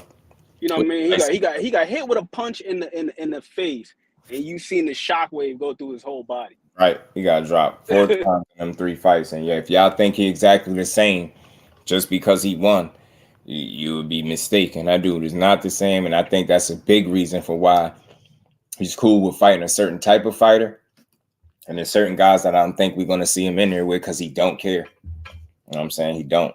He be out here Austin Wild in front of that. Yeah, keep be tripping sometimes. He funny as hell. Pack too old for boots. Yeah, he'll get stopped. He'll get super retired.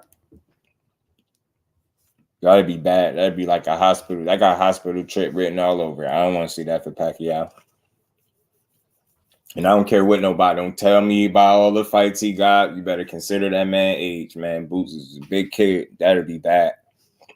Too old. Look, just think about what Ugas did, and would you pick Ugas to beat Boots? And just think about that at that age. And now he's considerably older since then. So think about that. Filipino legend to get retired for real. Yeah, he'd be super retired. I ain't want to say like, you know, the other thing I was gonna say. He damn near unalive Pacquiao. That's the word, the safe word they use. The unalive. He damn near unalive him in there, man. That'd be all bad. When I seen how he was looking after Ugas, what was it, the Ugas fight? Man, he was looking crazy. He didn't even see the bowl or plate or whatever it was his wife had in front of him feeding him. I'm like, bro, why would y'all? Man, who authorized this, man? Who uploaded this video, bro? Who thought it was cool? Like, yeah, we're gonna show Manny. Yeah, he's recovering well, bro. Nah, that's those recovery stages. You don't upload that. I mean, I'm like, bro, eyes is on swole. Like, you can't even see what's in front of him. Why you upload that, man? I'm like, man, who? Yeah, but I think some of us as fans got to see that stuff, though, Judge, so we have a better understanding and more respect for what these guys do. Because we look at it like it's just entertainment, but, you know, you seeing a guy getting busted up like that. If you're a decent human being, if you got some sort of empathy, just a semblance of empathy, a modicum of empathy, it's hard for you to look at these guys and disrespect them and call them bums and this, that, and the third. That's why, especially when you see something like that. Bro, as happy as I was for EJ in that Spence fight, I felt so bad when I saw Ugas in that hospital busted up like that. I was like, damn. And then especially when you hear his story, like the man defected from Cuba. He escaped 6 times, was thrown in jail 7 times. You know who got a hell of a story too? Robisi. Yeah, they made him. They said they made him tattoo off his arm or something like that. The Olympic tattoo. Yeah, make him put the tattoo off. I was like, yo, what? Yeah, wow. Remove the tattoo off. Like, man, that's wild. A lot of them. That's why seeing a human being, not even just a fighter, not just a boxer, but seeing a human being deal with that type of adversity, and these guys are really going for it. I can't even criticize none of these guys despite the outcome, just because I got respect for them as people first, not just as fighters, but as people, because a lot of us don't take those types of chances in life. Wake up every day, go to a job that we hate, and we don't have the gall. Roger, you over there trolling to go again? through the things that these guys still go through. You know what I mean? So yeah. Roger over there trolling, talking about Tank and Gary Russell set. Where it at,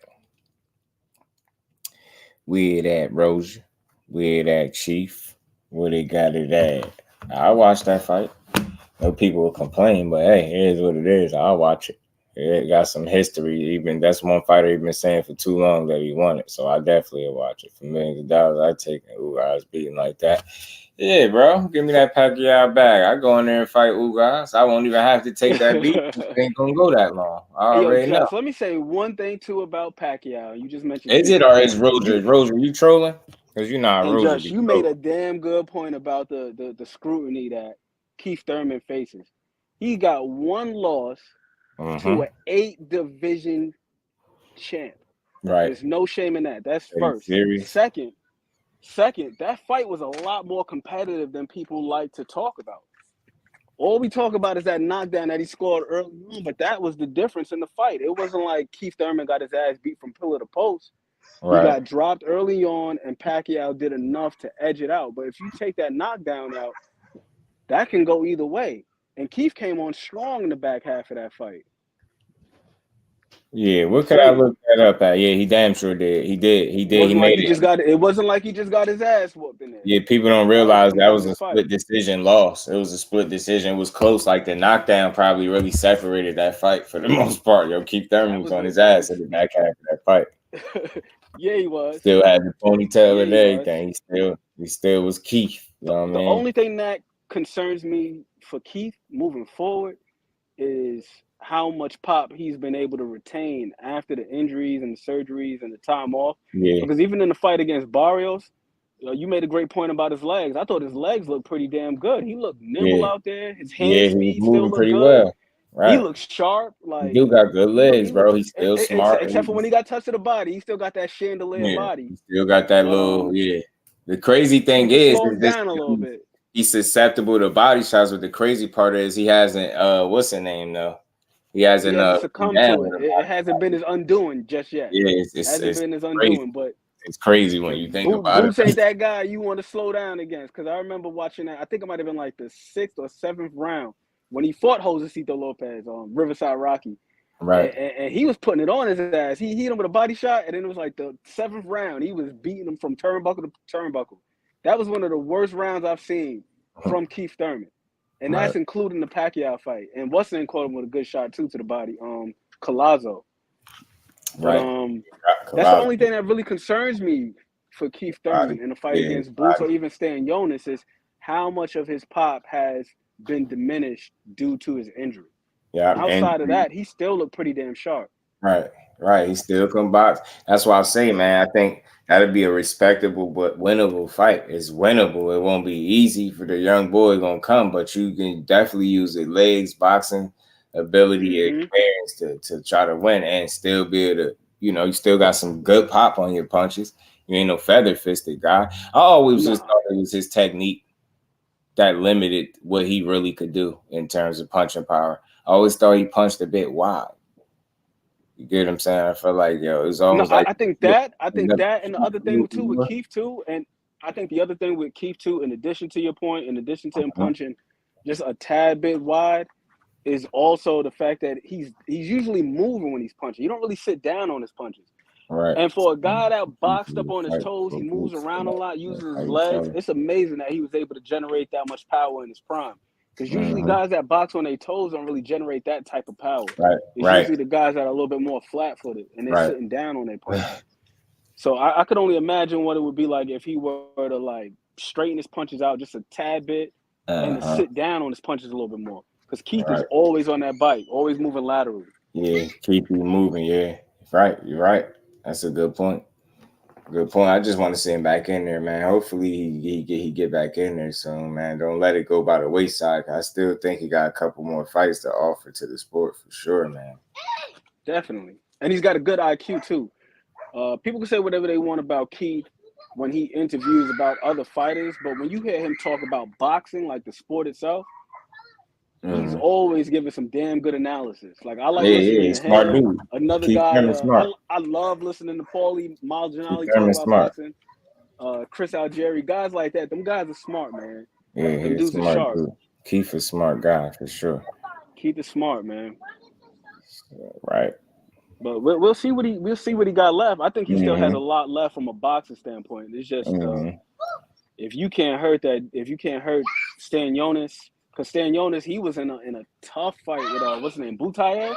Them dudes was just like toe to toe, and he was getting hit with some clean shots, and he seemed pretty undeterred. Dude is sturdy, so it's like you gotta hurt him. You definitely gotta be able to hurt Boots. Boots got a hell of a chin, man. Yeah, I think he got a good beard on him, and I think people think he get hit more than he actually do. I just don't think people pay attention all the way. Like, I think they, you know what I mean? They're just not really paying attention the way they should. He don't get hit as much as he gets touched a little bit. I think he get touched because of the chances that he takes. You get what I'm saying? That's what I was going to say, Josh. You get what I'm saying? Like, you can tell he's got confidence very in well. his chin and his offense. He's got confidence in his chin and his offense. Otherwise, like we seen when he started styling on Vila. Vila couldn't touch him. Right. If the man don't want to be touched, he ain't gonna be touched. Right.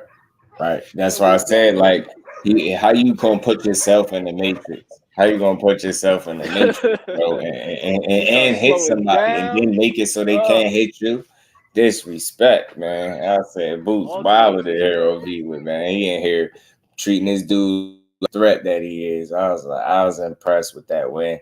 People could try to knock it, diminish it. Say Vila was telling me, I don't want to hear that. That dude's coming off big wins, beat Rashidi, edged him. Man, look, he dangerous, bro. Broke a box with it, and he dangerous. Boots just a skillfully, athletically, just on another level. You know what I'm saying? Just on another level. Right, BN. I'm right. We need them. We need them all. My bad. Salute to the Queen, Miss Joelle. She said Pitbull would be the ish out of Core. Bill told me so. Oh, yeah, your big dog will, you all right? And we ain't never got to box again. Well. I already been getting these bets, but now it's time for you to get your just do. Boxing ability, the IQ, and the power. I feel the same applies to Boots. It's like, that's what makes it such a dangerous fight with that dude, man.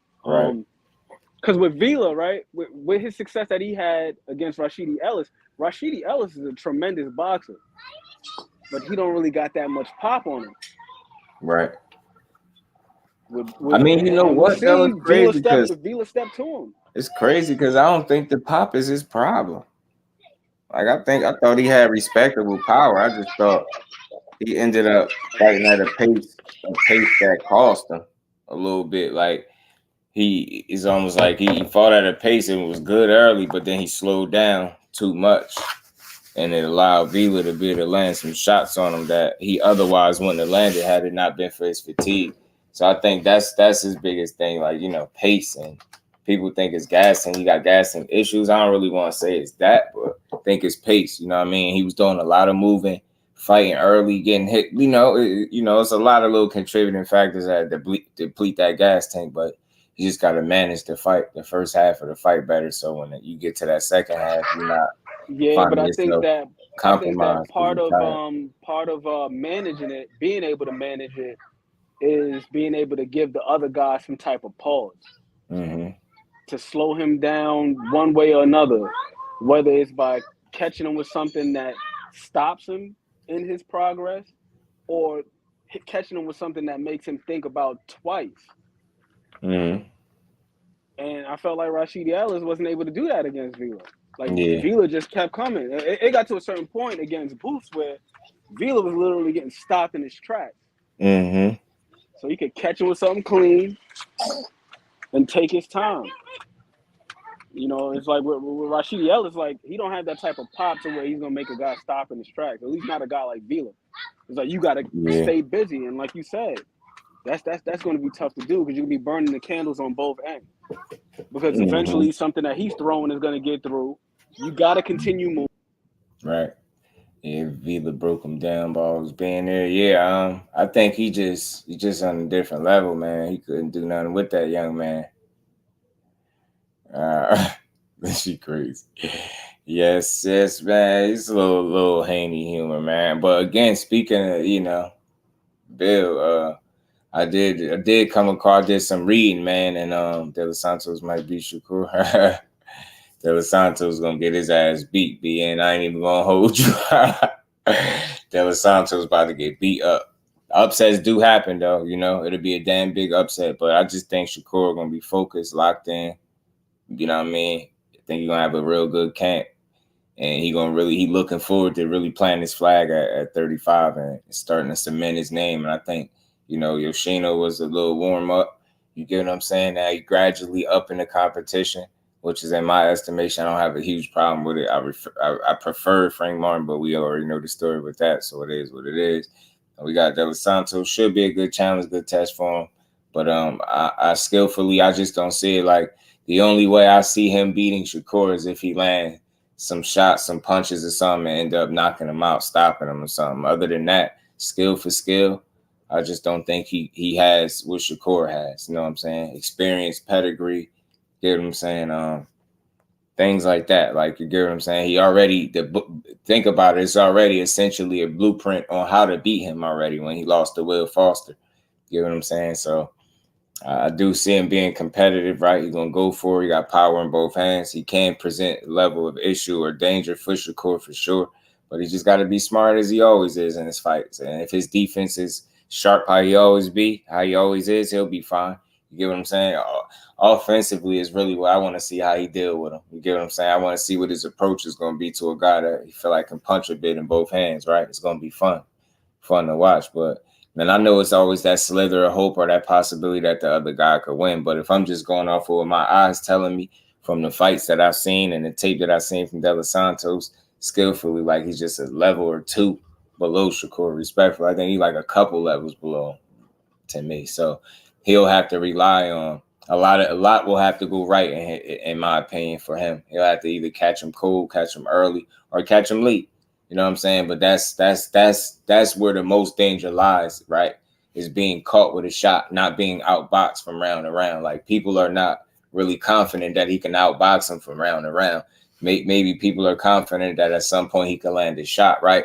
But my thing is this: I just seen Edwin De Los Santos land everything he wanted to land on Joseph Adorno, and Joseph Adorno went the entire distance with him. He didn't go nowhere. He went the entire distance with him. So I know Shakur won't be available the way Adorno was available, and I know he's going to have a lot more to throw back offensively, so it's not going to just be one-way traffic. So I just seen what I feel like I need to see from De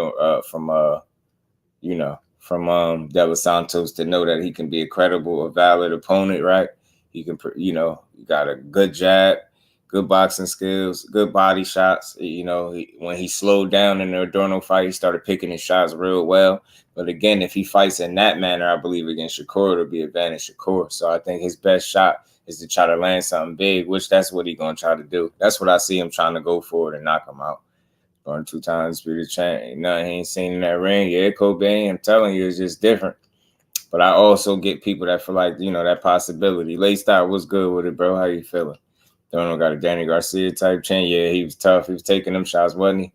It's like the boxing acumen. Yeah, showed against Adorno, right? He showed like he was active early, and then he slowed it down a bit, and he started fighting a lot more controlled and disciplined. And he performed well. It was a good win, real good win for him. Real good win. I like the way he got his business handled in that fight. Get what I'm saying? He went about it the right way. But I feel like I seen him slow down too, also. And he set that pace because Adorno really wasn't throwing a lot of punches at all. So it was just one-way traffic. It won't be like that with Shakur. He's gonna get hit. He's gonna be meat. He's gonna get punches slipped. He's gonna get countered. He's gonna be interesting to see how he deal with that pressure. You know what I'm saying?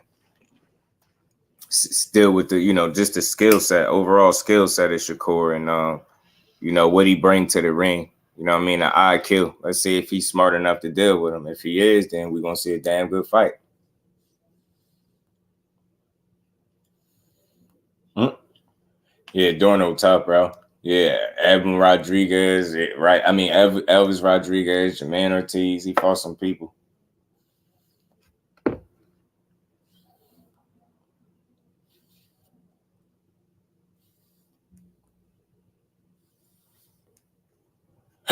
You say somebody tell Edwin De Los Santos, Mike Tyson, and time for some action. Right, man. Right. It's going to be a fun fight to watch. It's going to be a fun fight. But something else I wanted to touch on real quick before I got out of here, because you brought up Jermaine Ortiz, Roger, right? So I did some reading. Like I said, I meant to talk on this before. Jermaine Ortiz has been on record. He just said that he felt like, his win, his fight against Loma was a lot closer than Haney's was or something. You get what I'm saying? He felt like he had a better performance against Lomachenko than Haney. He felt like he did it better. And he also said that if he fought Frank Martin, he's very confident that he'll give Frank Martin a beating.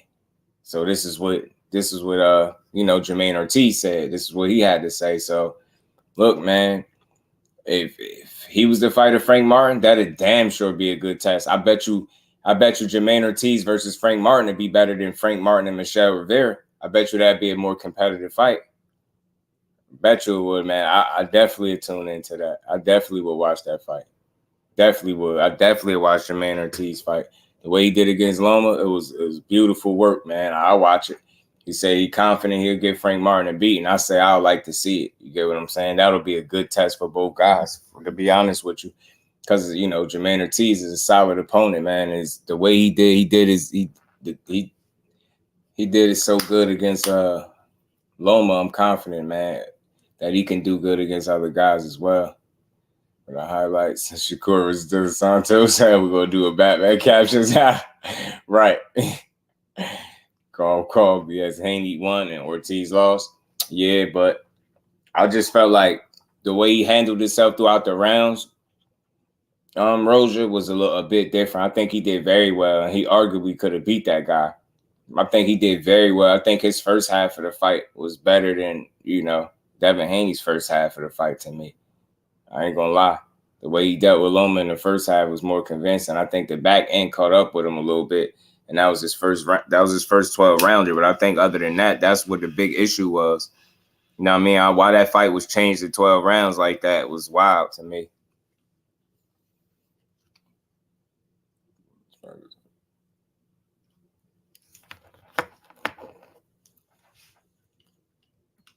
Mm-hmm.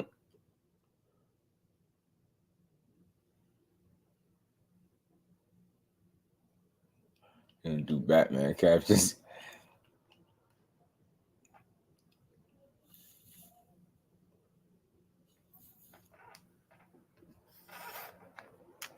He fell off, but not by that much. His performance did slip a little bit because he got tired, but not by that much.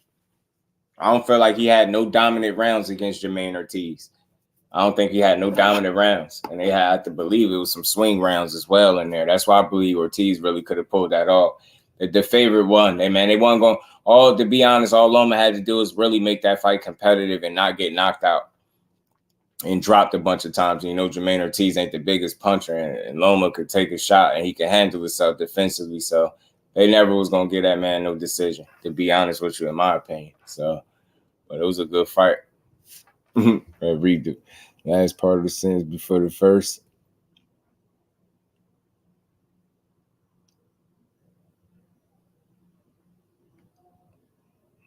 I like Ortiz, but not for Frank Martin. He might end up like Michelle Rivera. I don't know, man. If he can make the weight and not have a situation where he's drained, I think it's a good fight. You get what I'm saying? Because I think JAMAINE Ortiz is a good fighter. If he can make that weight limit, that's the question. Bole, I don't know if he can make it because I believe his next fight is at 138. I think the weight limit, I think Dub told me 138. So that's closer to 140. That's pretty much 140. You know what I'm saying? So that's the only question for me, Bole. That's why you probably say it end up like Michelle Rivera, because I don't know if he can really make that weight and be comfortable and still be strong at the weight. He also said if he fought Shakur, he wouldn't just be showing up for a check. He'd show up to actually try to win. So, look, those are those as future fights. Those are fights that I definitely watch. I entertain any of them. I like to see those fights in the future. You get what I'm saying? If possible. You know what I mean? I watched JAMAINE Ortiz fight Frank Martin or Shakur. How about Ortiz versus Mortai? I like that one too. The only question, Bole, is just if he can make the 35-pound weight limit. That's the only thing. All right, he was really good against Loma, but he had experience with him from sparring prior. Right. And so, and just the experience of fighting him, right? He could take that experience with him, right? It was a very close competitive loss, right? I think he'll do definitely. Him and Frank Martin is a competitive fight because JAMAINE Ortiz athletically, I think, will be able to keep up with Frank Martin. I think he got some really good feet too. You know what I'm saying? I ain't saying he got the better feet, but I think he'll be able to keep up, which will make that fight very interesting and a good fight. And JAMAINE Ortiz is very active and a reactive fighter in the ring. Like you hit him, he getting his back.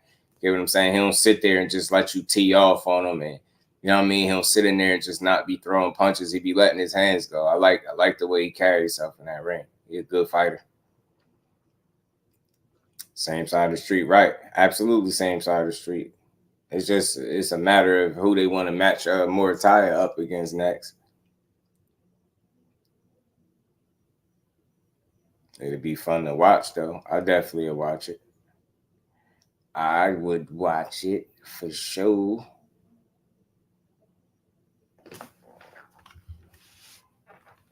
Well, we'll have to wait and see. Let's see what let's see how JAMAINE Ortiz look in his next fight. But again, I just don't know if he'll be at 135 or if he's just gonna move to 140 because it is a big dude. He is a big guy, and he had to pull out a fight recently for missing weight, things like that. They're gonna ram in another bomb. Or they're gonna throw him another guy he could beat. Maybe. I think he got a fight coming up. I thought. Not sure. Could be wrong. Jermaine Ortiz at 140 now. Tio then. Yeah, fighting at 138 anyway, Bole. I don't know if he's gonna make his official announcement at 140, but I don't know what his situation looking like at 135 no more. Want to see, but that is some bold talk. Look, he said he's sure he'll give Frank Martin a beating. That'll be a good fight. Like I said, if he can make that weight limit without being drained and being compromised physically. You know what I'm saying? Top right never puts the guys in that competitive fight. It's pay-per-view or late replacement. I feel you, man. We just gonna have to wait and see. But we know one thing. Shakur and Los Santos is on the docket. Oh man, it's on the docket, y'all. It's on the docket. I didn't mean to do that. I didn't mean to do that. I didn't mean to do it. We're gonna see, man. Top Rank, I don't know, man. I don't know what Top Rank gonna do, but we need these fights. I do know that. I don't know nothing else. I know we need these damn fights. Top Rank better give us everything we paying for. We paying for these damn things. They get it to us. You did. They gotta give it to us, man. But we'll see, man. Again, that's brave words from Jermaine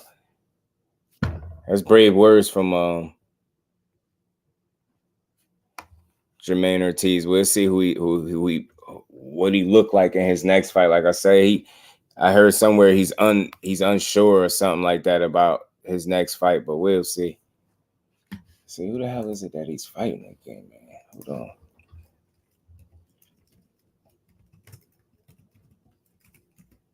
Who's this guy fighting? Do they got it up here or what? I hope they do. 16-1-1, 8 KOs. Yeah, they got it. Oh, yeah, Antonio Moran. So this is supposed to be on the 15th. So he's supposed to be fighting tomorrow. Matter of fact, this guy, he's supposed to be fighting Antonio Moran tomorrow. And that's the guy. I think that's the last dude that Devin Haney knocked out. So that's who he fighting. He fighting the last guy that Dev knocked out. That's who he's supposed to be fighting. Heard a rumor about Martin leaving James. I mean, leaving Spence too. Like that duo. I heard some people shut it down, Lala. Some people said it was just a rumor. Some people said he's staying put. I think he was just unhappy with how the situation played out in terms of the fight with him and Shakur. I don't think he was happy with that. But I think from what I did hear somebody shoot it down, say he's still gonna be with them. Which I hope, because I don't think this situation is good enough for that. But then again, people were saying because of it being a scheduling conflict and him having so much on his plate that he was potentially, I guess, considering moving back to his old team in Indiana or something like that. But I think he's gonna stay put. You know what I mean? If I find out anything else, I'll definitely let you know. But so far, it seemed like somewhat of a rumor.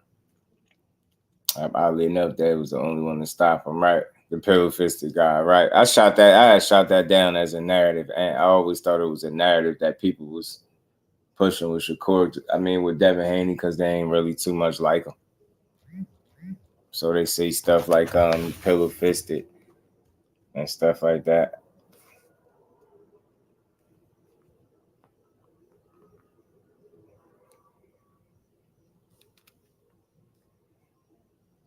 No, we'll see, man. Yeah, I hope he do fight this fight tomorrow. I want to see Jermaine Ortiz back in the ring. I want to see what he look like.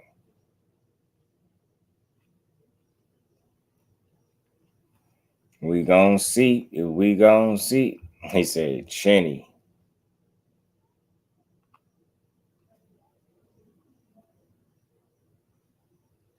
Oh, his fight might be canceled, Jermaine Ortiz. I was just saying somewhere that his fight might be canceled, so I don't know. Devin threw his shoulder out throwing that KO punch. I message him and ask. If that happens, that date for them, I'm hearing potentially could be November 25th for Benavidez and Plant. I mean Benavidez and Andre possibly. He said Devin said it. Oh yeah, he did. Dang, he threw his shoulder out throwing that punch. That's crazy. Haney gonna be Julian Jackson at 140.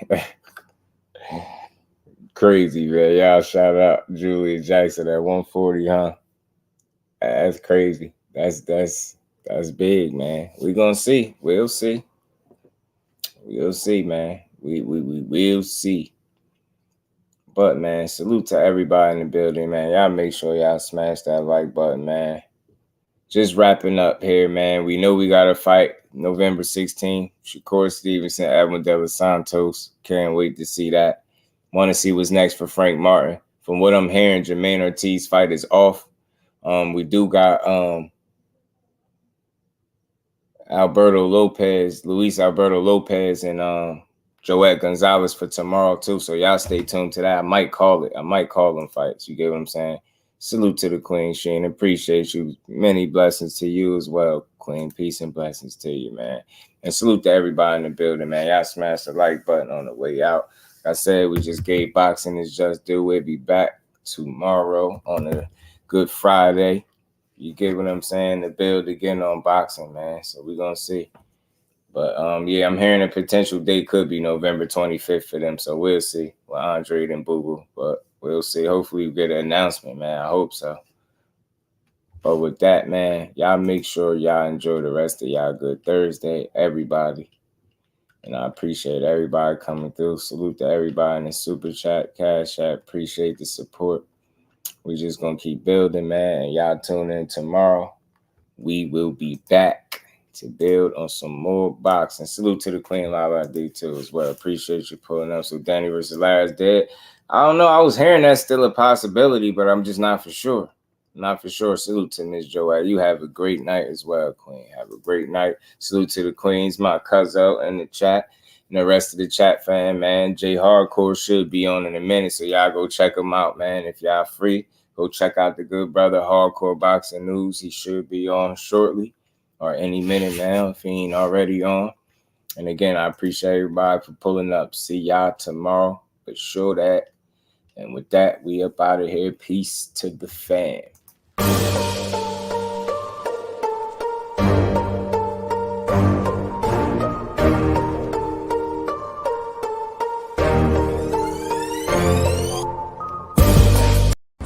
First thing that I don't even know how it happened because we thought that we was getting points. You dig what I mean? Because Core is an Olympian. Core always then got in on Devin. Nigga, are you tripping? You niggas, y'all, nigga, the whole shit started because it was live that we're in there with Core. Not Core is getting out on us. Like he's the big nigga. He's the big homie in the shit. It was never. We would always. Nigga, first the gap was like this. The gap got closer. Always got. If you got off any with Core, it was a plus. If you just had a good day, that's how it was. All the way up until now, bro. That's why I told you. I said inside the weight classes, when we moving, just like niggas is moving now, brother. If it's too hot at 30, we already ready to go to 40, bro. Listen, brother. It's like me and Shakur, we talk like every other day, so. You know, I'm not ducking or dodging nobody, but that's not somebody I'm just in a rush to get in the ring with. Devin Haney reached out to Mark Kriegel via text and told him, I'm staying at 35 after I beat Lomachenko. That is a pay-per-view on May 20th. What does that mean for your future? Hey, tell him, come on, I've been waiting for this for a long time. I swear to God, I've been waiting for that for a long time. Me and Devin been in the ring with each other for years. I always got the best of Devin. Tell him, come on. All right. There